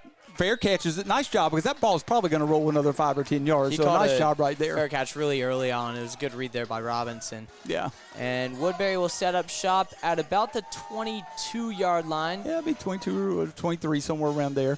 We're a little more than halfway through the third quarter. The first points of the ball game were put on the board by the Tigers, their last drive, by virtue of a short field and an Andrew Ubani 39-yard field goal. 1st and 10 from the 23-yard line. Tigers trot out. We'll see what we get from the Tigers this drive. Looks like Kobe might be cramping right now. He's getting a good stretch in. Sanker starts this possession on offense. And here's a There you design go. quarterback run. He doesn't get as much there, maybe a yard or two. Well, he runs that to the short side of the field. So, yeah, but he's going to pick up a couple yards. And Yeah. again, I think that's just something. If you have it in the game plan, you need to show it occasionally, because you make the opponent have to respect that. We're going to call that game a yard. No, you called that, though. Yeah, I was surprised we hadn't seen it a couple times, because it can take some pressure off your pass rush too. So bunch formation down here to the bottom, to the wide side of the field. Yeah, second 9-ish. Hand off to Hudgens, but he takes himself. Stiff arm, and he's taken down. Yeah, so that's well defended. That's a good job right there. That's just a guy staying at home. That's 22 Gavin Johnson, a senior. That's a good job staying at home right there. Gonna be a loss. Probably about a loss of about 5. Yeah, that'll bring up 3rd and maybe 14. Yep. And this has definitely settled into a defensive slugfest. Yeah, lots of sacks so far. I mean, I would be wanting to start the St. Chris and Woodbury defenses on my fantasy team. I think No, these would be 2 good defenses to start for sure. 3rd and long. I think a prep league fantasy would be so much fun. You don't want to give the ball right back, but you also don't want to turn it over in your territory. So Davis and Leahy switching places. Davis now in the inner slot. Now 5 wide after the motion. Quick pass to Hudgens. And Hudgens is brought down. That's Leahy not quite able to get the block that he wanted. Good tackle by Gosline. Yeah, Gosline's a good linebacker. Yep. It's like there's maybe Johnson on the tackle. officials timeout. Looks like it's a Tiger who's down. Oh, yeah, we have a Tiger down on the field. It's been a physical ball game. That'll be a loss. I think that's probably about a loss of a yard. Tigers went backwards on that drive. It'll be 4th and between 15 and 16, maybe 16 yards from about the 17-yard line. Tigers definitely moved backwards on that drive. Yep, so they'll definitely bring on another punt here, and I think it's too far in your own territory to even consider a fake punt, and also too far from the first down. So, no, if you decided to go with a fake punt here, this would definitely be a gutsy time to do that. Yeah. That's just a good way to put it. It would definitely be a gutsy call. You would have to have something where this is gonna work. Says South Carolina's flawlessly chaotic onside kick goes for naught as a late interception. So they got the onside kick, and the Alabama got an interception. Oh, okay. Wow, crazy. That sounds like that was a heck of a ball game. I'm not going to lie to you. I'm an Auburn alum, so War Eagle. So I'm not the biggest. I'm certainly not an fan of Alabama football. I would have loved to have seen South Carolina win that game just to hear the reactions from some of my friends that are Alabama fans. Yeah, that's fair. Merely for that and not any other reason. That would have been so crazy after a loss at Vanderbilt. Yeah, and actually they had a 14-0 lead on South Carolina. So Yeah. Bonnie will be back. We will see Michael Farley Jr. back setting up shop at about his 45. The Saints look to get pretty good field position. Let's see what Ubani can do with his leg here. No real rush. Oh, it's a little bit off the side of his foot, but he may get a roll. And Stiles just takes it at about the 50-yard line. Yeah, he would have been better served to let that ball continue to roll a little bit because it might have rolled for another 5 yards or so. Maybe he just what's going on here? Not sure. A little it's just getting a little chippy. It's a good ball game. It's two prep league rivals, two teams are rivals, period. And it's just things are getting a little chippy. Hopefully, and it got a little chippy last year. Hopefully, both teams will keep cool heads. It looks like Mateo's looking at the refs saying, "Hey, what are they saying? What are they doing? Maybe he's asking for a flag here." Well, yeah, you'd like to move them back some, and he's signaling out the player that he thought was offensive. Oh, really? Yeah, you can tell him. I didn't see that. Yeah, he's snitching on somebody.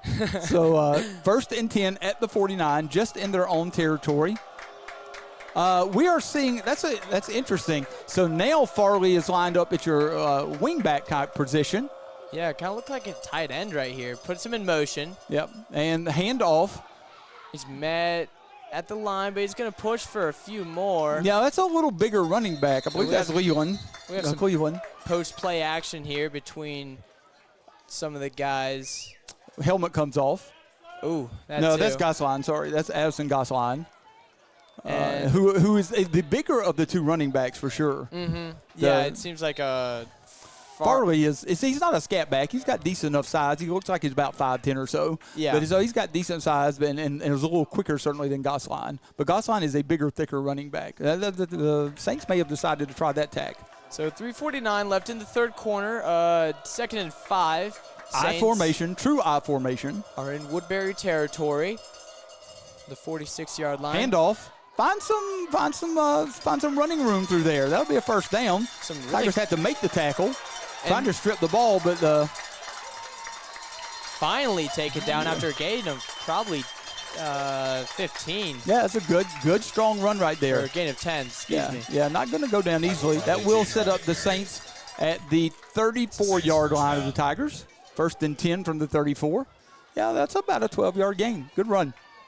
Good, strong run. Yeah, you saw those quick kind of side steps and those strides early on, and then later on his ability to really push through the Tiger defense there. I mean, you got to give him props on that. No, good run.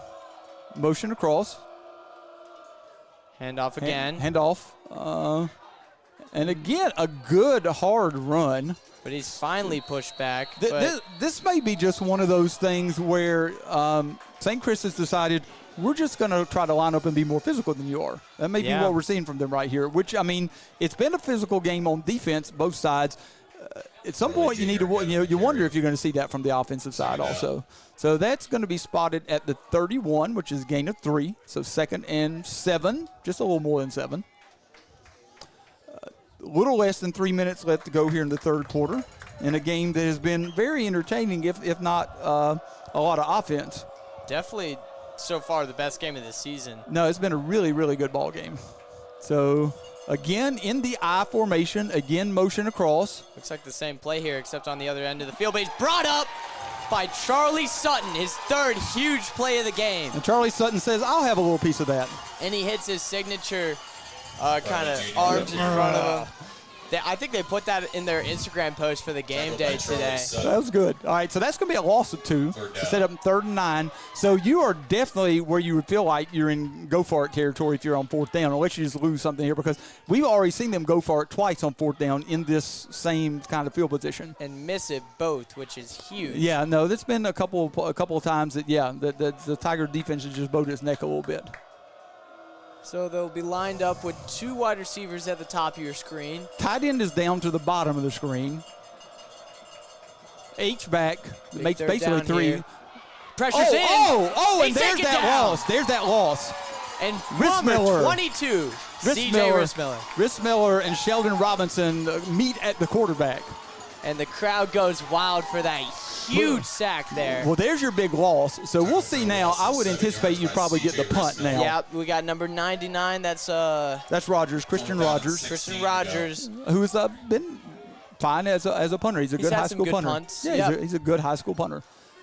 So we'll have Keandre Hudgens lined up back with Sheldon Robinson kind of cut in the middle in case it's a shorter punt. Yeah, interesting. Yeah, we've not seen two guys stacked like this. Snaps a little off to the right. Ball turns over. Tigers need to get out of the way. It hits off of a Saint. Should be down there. And that's within, I'd say, the Woodbury 15-yard line. Yeah, that's a good punt. It's a good punt. Very solid punt. It's only going to show up as about 20, 25 yards on the punt, but it's a very effective punt. Woodbury's got some work to do, but a touchdown here makes it a 2-score game. So yeah, but I mean, that's what they need. We have not seen touchdowns thus far. Yeah, they're going to spot Definitely that ball not. at the 15. Well, maybe your Jinkerson will actually score. So Tigers moved backwards on their last set of downs. Can't continue to do that. Hudgens in at running back. Sanker again in at receiver up at the top of the screen. Tight end Davis is down up at the top. And Fake run. a jet sweep. Hudgens gets in behind a blocker. A gain of about 4. No, I don't think it's 4. I think we'll call it 3-ish. I think it's closer to 3. 3 yards. Maybe if they spot it at the 19, it'll be 4. We'll see where they spot it. They say Maybe it's right. 3, but they're spotting it about 4. Yeah, 3.5 yards, 4. Yeah. So probably have another play. Yeah, we've got time for another play in the third quarter. Oh, definitely. Yeah, we're still at 29 seconds, and they haven't even spotted the ball yet. Just depends on how much time we Well, if they take. haven't, well, now we're getting a stoppage in play. The clock stopped at 29 seconds. Officials there. And Cowbells. really, if they haven't spotted the ball, you don't have to snap it. But I think the Tigers will not try to run out 29 seconds. Sprints. Rolls out. Connects the pass. Oh, nice catch. That's a really good catch. That's a good throw and catch. I don't know about you. I thought that was to tight end Julius Davis. And when I saw it was overthrown, I said, uh-oh. And then right in the hands of Will Leahy. No, I saw Leahy breaking over. That's a really typical kind of stacked route combination that you see. You can call it a lot of different things. I think, yeah, they'll spot that for a first down. So I think the Tigers would be happy to let the clock just expire and take a 3-0 lead into the fourth quarter. So it's been a great game so far. Definitely a defensive battle here. But Woodbury, after the huge fumble deep in their own deep in St. Chris's territory, were able to take advantage of it and get on the board first. Ray Yakubi just sent me a picture of Tank Yakubi, who's at Elon now. I'm looking for his second season at Elon. I don't know that anybody in the country finished up the season stronger than Yakubi did. You could not get Tank Yakubi out the last 10 ball games of the season. I mean, doubleheaders where he was 5 or 6, or he'd go 4 for 4 and hit his first 2 collegiate home runs. I'm looking for big things. I know who Elon is too, but I'm looking for big things from Tank this year because you just absolutely could not get Tank Yakubi out at the end of the season. I know he hated for their season to end because you just couldn't get him out. He was, every time I looked up, he's 3 for 3, 3 for 4, 4 for 4.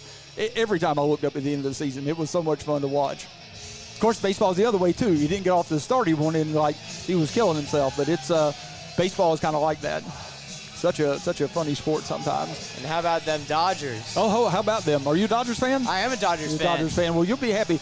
24 consecutive scoreless innings. So will you be happy if it ends up being Dodgers and Yankees? I mean, I personally hate the Yankees. I think everybody hates the Yankees unless you're a Yankees fan. Pretty much. Ray Yakubi, who's listening in, is a huge Yankees fan. So, but yeah, I think everybody hates the Yankees unless you're a Yankees fan. As a Dodgers fan, I want them in the. I want the Dodgers to be in the World Series. But as a baseball fan, I think the Subway Series would be super interesting. That would be an interesting series. I agree with you. And we hadn't had one of those in a while.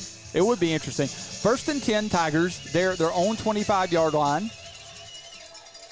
Ball snapped, drops straight back, looks to his right. Deep pass. Oh, well defended. Barely broken up. Yeah, well defended right there. That's Deacon Begley again. He stood with Sankey the entire time. No, he has. He's done a good job blanketing Sankey. I think we feel like that's a matchup we like, and eventually we'll break something big. And it only has to break once for to mean a lot. Mm-hmm. But he's done a nice job. So it'd be incomplete.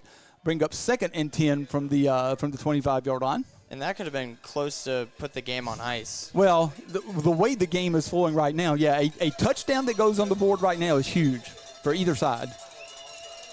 Fourth quarter touchdowns are generally important, especially so now. 3 receivers. Hudgens goes out and keeps the ball. Here's the run. And gets about half of it. Yeah, it's going to bring up about 3rd and 3 perhaps. That's manageable. And Six-yard carry by Mark I'd be Whitehouse. interested to know if that was Third down. designed that way because it looked like he took it and run pretty quickly. I don't know. I'll have to go back. I'd love to go back and look at the blocking from that and see if that was a designed run play for the quarterback against the strength of the formation. Yeah, that's the only downside with the Schaffer cam is it's really only going to be focusing on who has the ball. Yeah. I'd like to get a look at the line blocking because I'd be able to tell better. I was trying to keep an eye on some of it out of the corner of my eye, but it happened so quickly. So that's going to be 3rd and 3. Big 3rd and short here, deep in their own territory.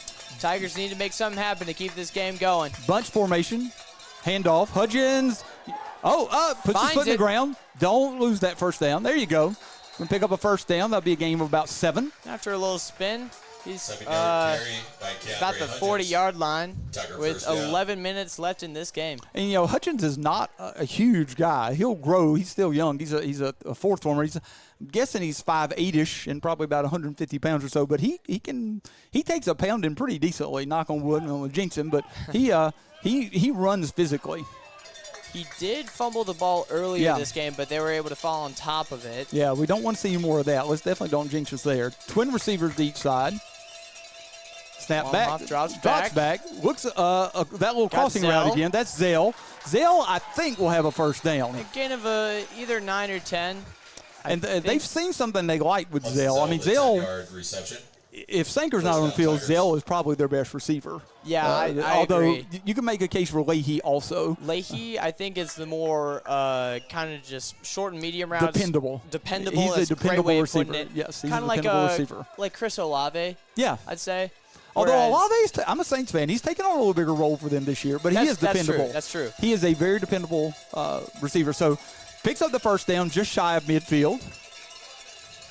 4 wide. That's a draw. That time it springs a little more, and he keeps stays his up. feet.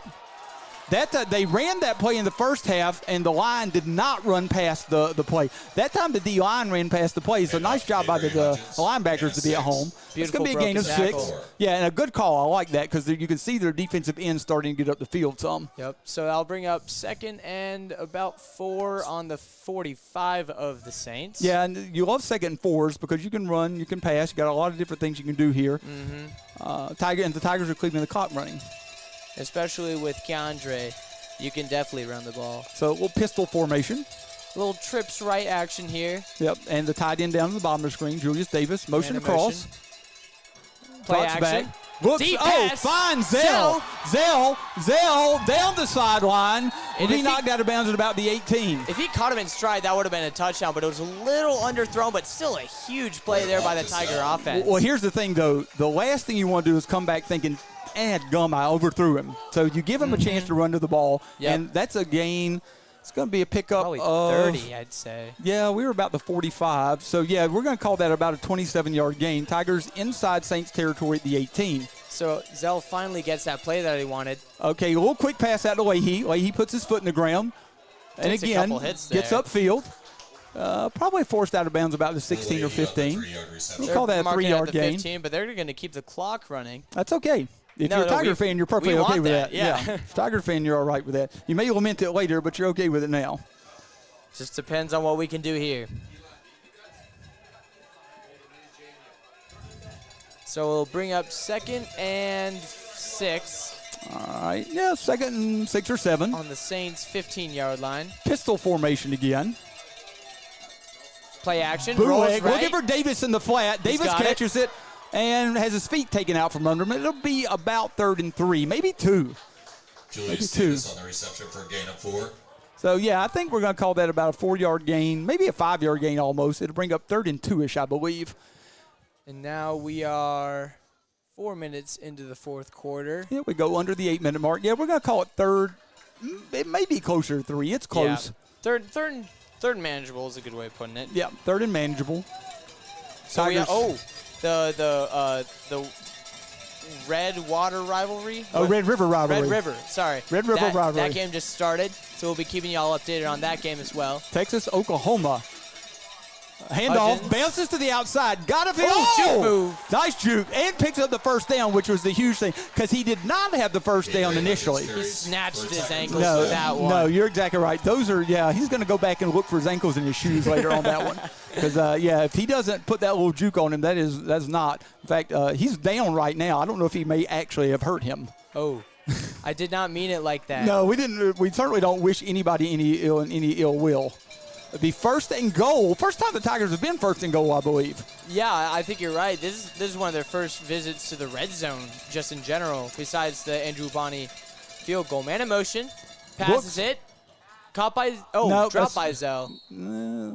They're going to call it incomplete. Yeah, that's definitely incomplete. Looking for a little tunnel screen to the short side of the field there. That worked earlier on in this game. I don't like, I liked the play call. No, there was a lot of traffic there, and once you get down close to the goal line, you start getting more traffic. I believe we have a Saint down across the way. I think that's Deacon Begley. I think that's Deacon Begley down across the way. Hopefully he's just cramping up. Because it's warmer than it has been most of the week. I thought we were starting 100%. to get some fall weather. But, it's started to get a little warmer today. We're at 78 right now. So Begley's hopping up. That's good to see. Begley's played a really fine ball game, especially defending Sanker on the perimeter. Mm-hmm. He's been able to keep up with him pretty much every play. Yeah, no, he's done a good job blanketing Sanker. After that incompletion, the Tigers will face second and goal at about the 7. Yeah, Red River Robbery. There's some. We said we'd talk about this, but we have had so much talk about the ball game. There's some good ball games this evening. Ole Miss, Ole Miss is and Baton Rouge. Ole Miss is that's Death Valley is a tough place to play, especially at night when those Cajuns have had all day to drink. That is not an easy place to play. And then, of course, Oregon, Ohio State. Yeah, looking forward to that one, too. I need that on tonight. Takes a snap. He's going to run it. Rolls out left. He passes it. Up to Sanker. Oh, it is caught. Touchdown, Tigers. Oh, what an interesting play design. Wow. He tugged it, and then he pulls up with the little 10-foot jump shot. You know what that is? That is a Tim Tebow play. That is. You're exactly right. That's a jump Tim pass. Tebow play. I wish that Coach Dawson was in here now, because Coach Dawson would love that. That is a good little 10-foot floater right there. Oh, man. That is a well-designed play, because it looks for all the world for like a run play. That's the first touchdown for the game. Yeah. So what a way to first put 6 on the board. And Ubani. I just noticed this. Coach Mateo does the action of kicking the kick on the sideline when Ubani does it. So he's kicking the kick with Ubani. I love that. I used to have a wide receiver when I was coaching in Alabama. I used to have a receiver named Arthur. I won't mention Arthur's full name, but Arthur was like 100 times faster than I was. He played at Middle Tennessee. Probably would have played in the league if he hadn't hurt his knees. But in any case, I used to try to keep up with Arthur running down the sideline when he was running for a big play. And not that I could keep up with him, but sometimes just as a coach, you get so excited, you just got to get caught up in everything. So the Tigers take a 10-point lead. There's that two-score margin, and it will be interesting to see now if the Saints do have to go to the air a little more. Yeah. That has not been their strong suit thus far this game. I think they need to, though, not only to get down the field in more time, but also to preserve the clock. Well, I will tell you, the best receiver that I have seen for them throughout the year, just watching film from them, has been number 3, Jerron Johnson, who's a sophomore, a pretty big kid. We've not seen a lot from him today, but I think the Tigers have done a pretty good job covering him. And also, they just haven't thrown a lot. Looks like we have the Hornets taking over one of our main cameras currently. Well, we have had a little Hornet issue. Here's the kick. It is boomed. Wow. And that is wow. Unreturnable there. Yeah, that was 8 feet deep in the end zone. We saw a lot of those last year. That is a heck of a kick. That is Andrew Andrew Ubani. Just, I don't know if you can flex your legs like you can flex your arms, but if you can flex your legs, that's maybe you can hit the Heisman. I mean, you got a little bit of leg action. That's a big flex right there from Andrew Ubani, just to say, I'm gonna just kick this 8 yards in the end zone. And I mean, he just has so much preceding him after Lucas Oseda. Yeah, he's been doing great filling in his shoes. No, all right, so. Two receivers at the top, single receiver down at the bottom. First and 10 on tight end also up down at the bottom of the screen. Saints 20. Hand it off. Taken down once again by Charlie Sutton, folks. Yep, Charlie Sutton has been Johnny on the spot the last couple of drives. It's going to be a gain of 0. Yep. By Charlie Sutton. No gain. Ball spotted at 20 again. He might have lost an inch. But the clock moves, and that's what's important. Yeah, Tigers are content for the clock to move for sure. We've got 6 minutes and 30 seconds left to go here in the fourth quarter. The Saints huddling up. We have single receiver. wide. Yeah, single receiver up to the top of the screen, along with the tight end. Not pressing here, which is the right move. Oh! Ball's on the ground! Ball's on the ground! But they fall on it. And Yep. beautiful strip sack there by Sheldon Robinson. Yeah, Robinson blitzed in off the edge right there. A nice job. You don't call out the lineman's names very often, your O-lineman's name. That's number 56, Jackson Seal, who you can see dove that on right that ball. there. Yep. Good heads-up play there by Seal. Yeah, nobody else saw the ball on the ground. The quarterback knew it was going. I'm not sure anybody else did. So that's a sack. That's going to bring up, we'll call it 3rd and 15. But Robinson, was in there in the blink of an eye. He Yeah. just ran right around the defensive line there, or offensive line, So Same 3rd lineup. and long. Rolls back. Looks, and that ball is out of He bounds. caught it, but couldn't get it down. That's a heck of a snag on the sideline. Oh, yeah. So good, just sticks the paw up in the air and pulls it down. That ball was intended for number 12, who we've seen a lot. That's Ben Walker. I'm thinking you're probably going to have to punt because if you definitely. don't make it on 4th and 15, you've pretty much That's is done. game. Yeah.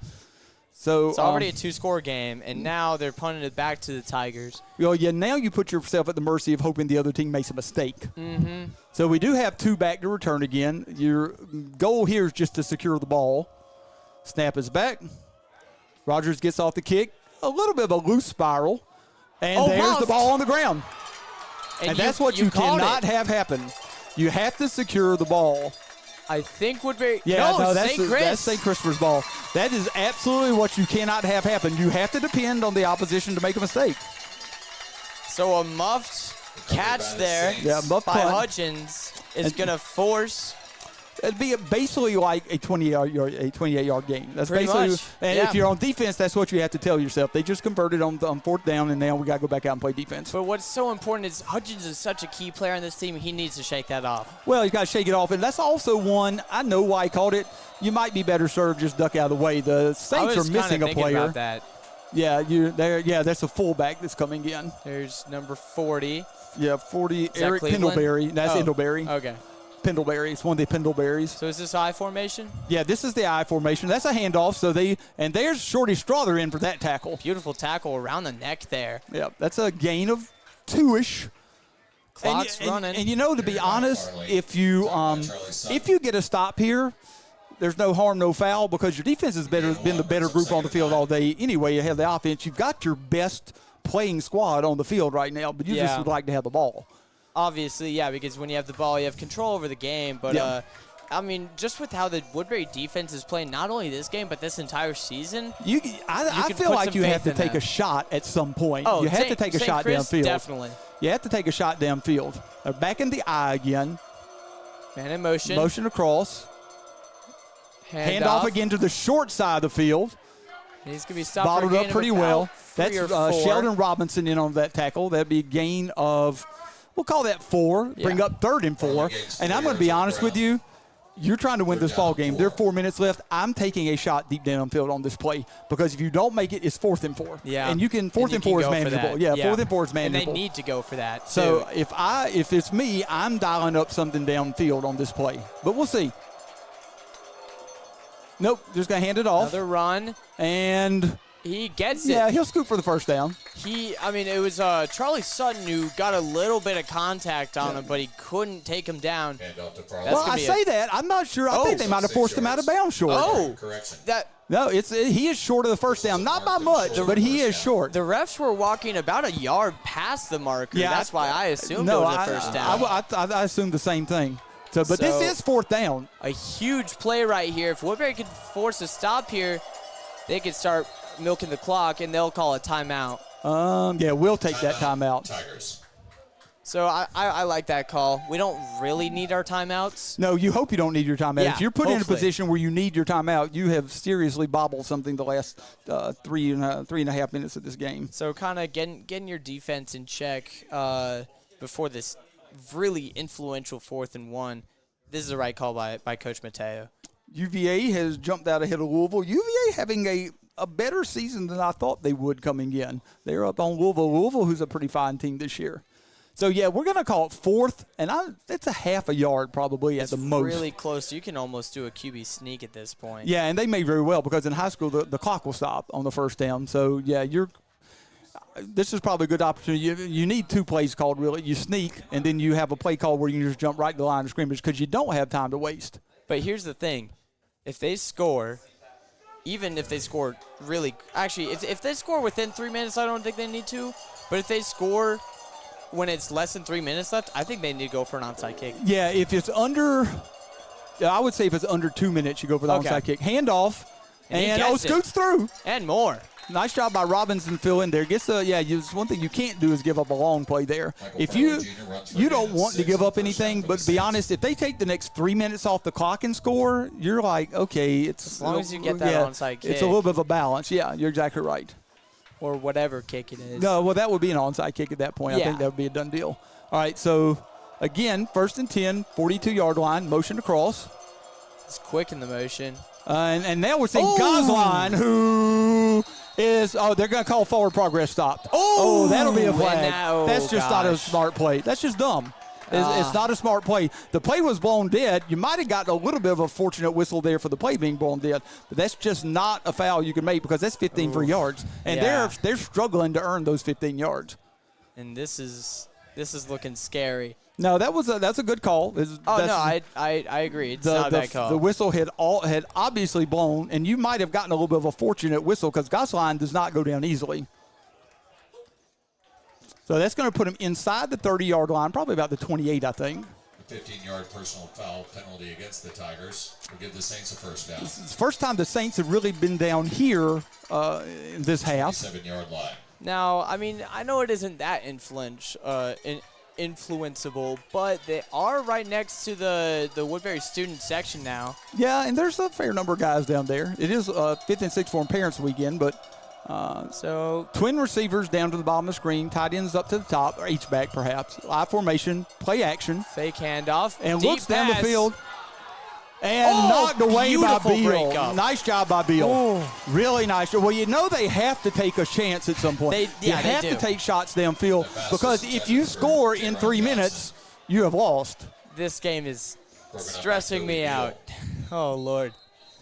It's a flag. I think maybe we have a cramp. That's Beal. Yeah, I think maybe his calf is cramping up. He's been. It's his quad. He's been stretching it out all game. So I think it's just a cramp that we shouldn't really be worrying about. Well, let's hope not. It's been a heck of a ball game. It has been a really well played ball game. 100%. He's able to get off on his own accord, which is always nice. See if there's any score. And the Indians got a 6-3 lead on the Tigers if you're keeping up with baseball. Oh, yeah. Didn't they hit a grand slam this game? Yeah, I think Lane Thomas, who's traded actually from the Nats, I think he hit a grand slam for the Indians, if I'm not the Indians, the Guardians, if I'm not mistaken. Cal is up on Pittsburgh. Stanford is up on Notre Dame. That's not what likely are all these scores? Texas and Oklahoma scoreless just into the start of the ball game. 2nd and 10. Shotgun formation. Again, looking. Maybe take another shot here. And it's going to fall down. He'll be inbounds and a gain of about 3. If you're the Tigers, a 3-yard gain and keep the clock running, you're perfectly okay with that. Yep. It'll be 2:45 on the clock. There's a Saint down on the sideline. And it looks like one of our trainers may be there with him. I think, if I'm not mistaken, Brad's not here. Yeah, there's another cramp, actually. So, yeah, starting to see some cramping here.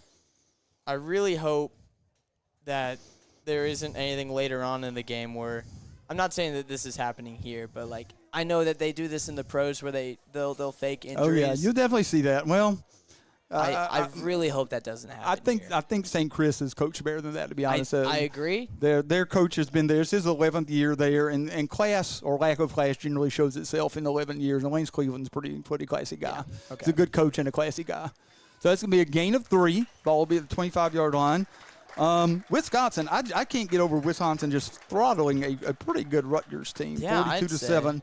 And I really can't get over Iowa putting 40 points on the board, which I can't remember the last time I was looking for that score. That was against Washington. No, 40-16 against Wow. Washington. And Washington came off of a win against Michigan. Yeah, so who knows? Georgia Tech held on to beat UNC. UNC having a little bit of a down year. Georgia Tech is okay. I'm seeing the soccer guys come back from their game. So looks like the varsity soccer game is done. That's good. Yeah, soccer games generally take a little less time.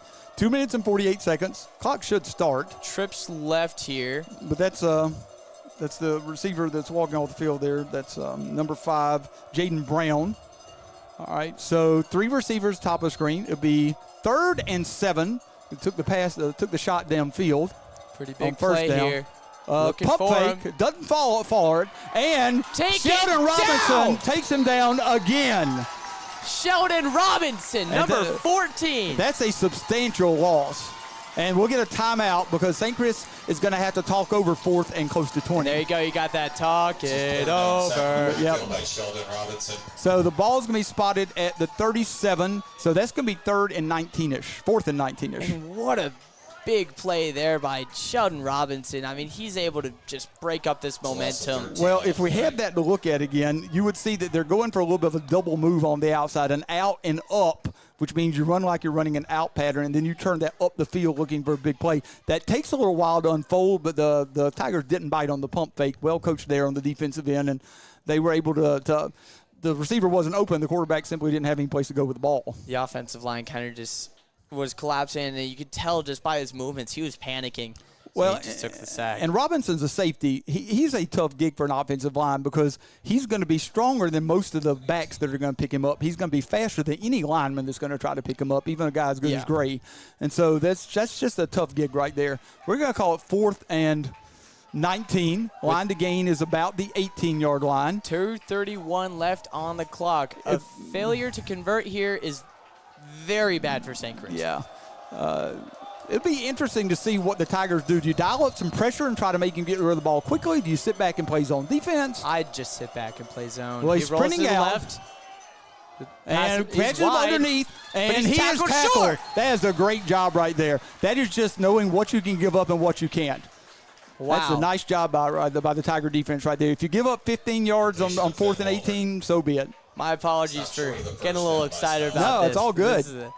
That'll be a turnover on downs, at least the 3rd time we've seen that from the Saints this game. Very high adrenaline game. No, most definitely. Well, we saw a high adrenaline game last year that went into overtime in Richmond, and we're seeing another one today. Tigers will have the ball at the 21-yard line. That means he came up 3 yards short, which means gained 16 on 4th and 19.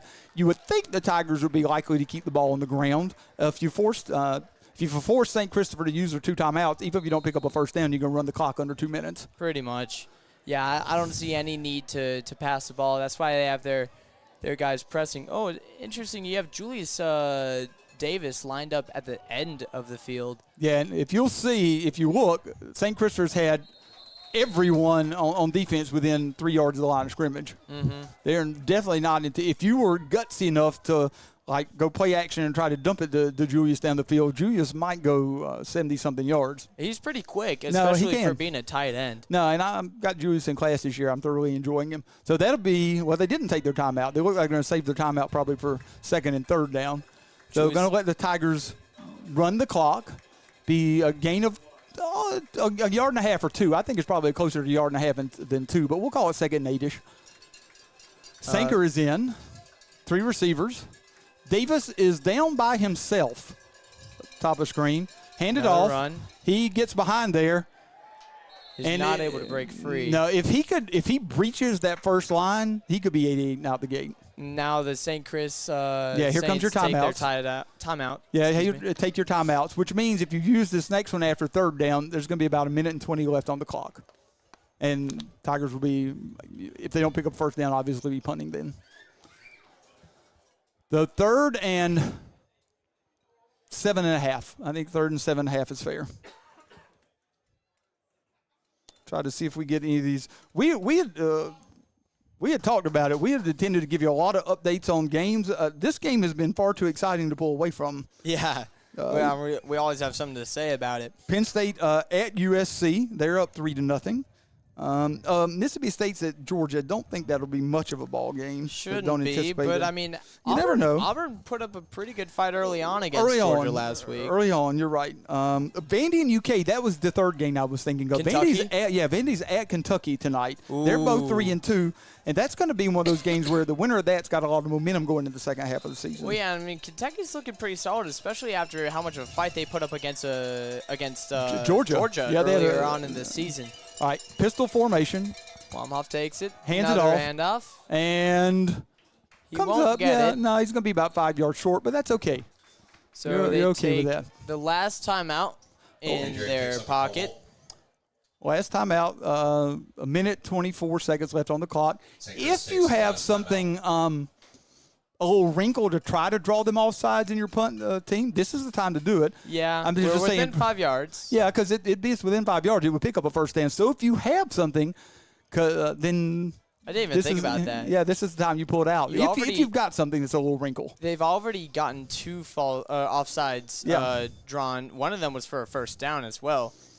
Minnesota is at UCLA. Kansas State at Colorado. Colorado's starting to play some pretty good ball, but Kansas State only one loss also. Iowa State, who is not a bad team, at West Virginia. Not bad at all. Yeah, they're a pretty decent team. I think they're the current favorites for the Big 12. They probably are right now. You're right. They're a pretty good squad. So we're going to have 4th and 4. Tigers will come out in front formation. And again, this is where you just got to avoid the big plays. You punt it away. You'd like a good kick right here. The Saints will have their stud back, Michael Farley Jr., who the Tigers have done a decent job of defending on the ground today. I don't know what his rushing totals are at, but they've done an okay job defending him. Ubani back.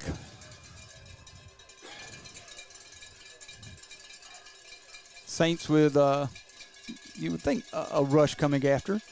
Tigers letting the clock is not running, but Tigers just letting things kind of matriculate. I don't think these bells really. Oh, muffed! And Ubani smartly falls on the ball. And the Tigers have shot themselves in the foot special teams-wise twice in a row now. Oh, gosh, yeah. That was not a great snap. Ubani could have handled it, but it wasn't a really good snap either. No, I don't put much blame on Ubani for that one. Ubani, you can't put any blame on Ubani. And Ubani did exactly the right thing. Because if you pick that up and you try to kick it, it's going to be blocked. That may be something that goes to the house. And then and we take a timeout, which is a smart timeout because that's a quick. This is not where you expect it to be on defense. Yeah, you need to recollect yourselves. Yeah. Make sure. But, I mean, we're at the point now that even if the Saints do score, you have that offside kick. Now they have to go for it and go for the onside kick. You're exactly right. So they'll have the ball at the 17-yard line, which, again, is exactly like if they picked up a first down. That's exactly this is where they would be if they picked up a first down a minute ago. So it is what it is. You just got to play better. But the Tigers special teams have not been good in the fourth quarter, as we've had a fumbled punt return and we had a low punt snap that Ubani just wisely fell on. So I think we'll be seeing a lot more drills with the special teams. I think you'll see some. I think you'll see some competition amongst the special teams this week. Yeah, but before the upcoming collegiate game, we'll definitely want to be better about that. No, definitely. Your special teams can lose you ball games. It is definitely the third 100%. part of the game. Definitely the third part of the game. So they have I formation with 2 receivers at the top of your screen, 1 towards the bottom. Yeah, Roberts. I can't tell if Roberts is unhappy with something or he's just unsure of something. Looks like he's just trying to command the guys, tell them what to do here. Yeah. Motion across. Not sure that guy came set. Play action. Pass up. And drops. Not quite able to run into it. A pretty good pass. Probably one of the better passes been thrown today by Roberts. Put that really on Walter's hands. Walter not quite able to stretch out. But a good call, I think, on first down. Yeah. 2nd and 10. And that was a perfectly placed ball, No, too. it was a good pass. Like I said, I think that may be the best pass today for Roberts. He put that right on his hands. And that one took some touch. And some solid man defense on there, too. I mean, you can't just lob that thing up. You got to put him perfectly in stride. Yeah, that's just a pass to the corner of the end zone. So we have trips right here, We're 4 seeing wide. 11 Wally Jones in, who we've not seen a lot of today. Drops back. Drops Has back some time, and swallowed up. That's number 70, Buddy Wegdom. That's Buddy Wegdom and Number 30. DJ Clayton, who just had a little meeting party at the quarterback. We'll be under a minute now. And It'll now they be just have to third play and hurry up. 17-ish. Third and 17.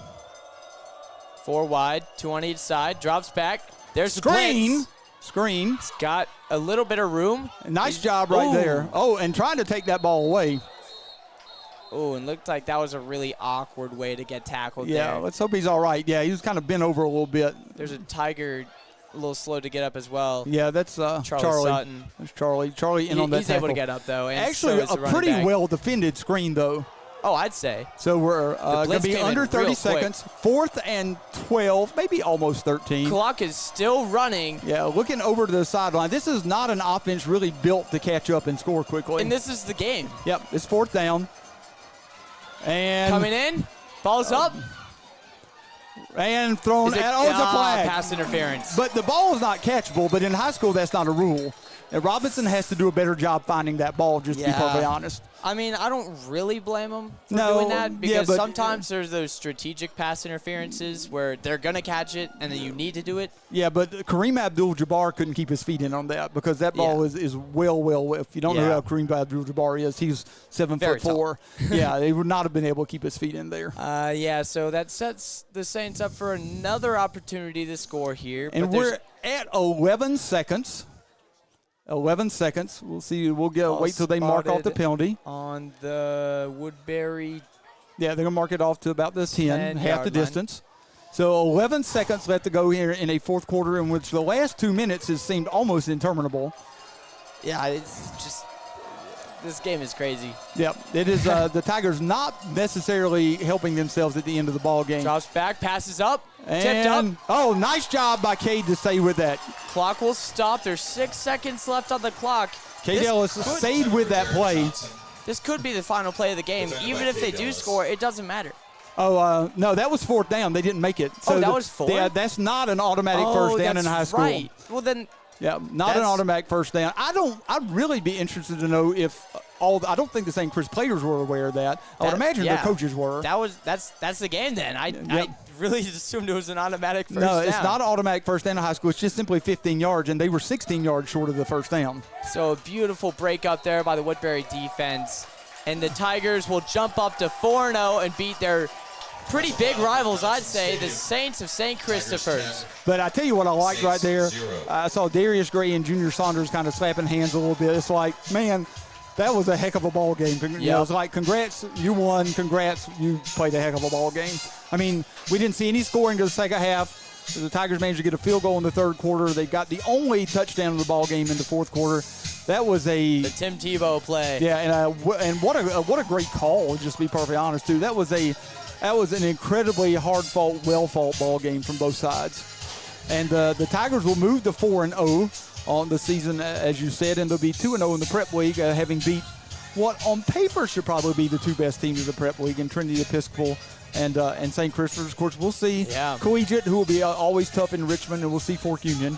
But yeah, that was a heck of a ball game right there. That was a privilege just to call that ball game. Oh, 100%. So I mean, do you have your man of the match, Coach? Hold on. Yeah. Hey, we don't get the camera on us a lot. we gotta get the love too. We gotta get a little bit of love also because we don't work as hard as those guys on the field, but we work. Who's your man of the match?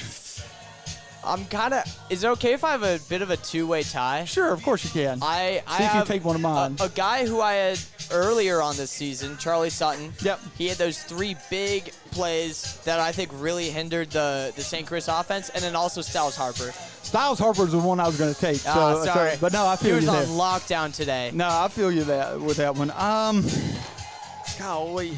I am going to go because, I mean, you could give it to him almost every ball game, but Sheldon Robinson's sacks just played such a huge part of defending them, and really, they are not built for third and long at all. No, definitely not. Those sacks that Sheldon Robinson had just completely took them out of any offensive rhythm that they had, and he played well on defense, period. Yeah, he was good in run support, I'm going to go with Sheldon Robbins. I don't know that I picked Sheldon this year, and you could probably pick Sheldon almost every week. I picked him. I think the game. I think it was the Trinity game. I think I picked him. So yeah, you could pick Sheldon a lot of games. But you also got to realize. Oh gosh, why am I drawing a blank? I was about to say. Oh, almost pick Hudson Zale. Because Hudson he didn't have tons of catches, but he had big catches, and the big catch on his first. Thank you. It's just also giant to know that I'm pretty sure St. Chris was 0 for 3 on 4th downs. I think they were 0 for 3 on 4th down. I think that's a big reason they lost this game. You could give the man of the match, and I have before, to Duke Sherrill, the defensive coordinator, because he obviously had put together a pretty darn good game plan against a good St. Christopher's team. Yep.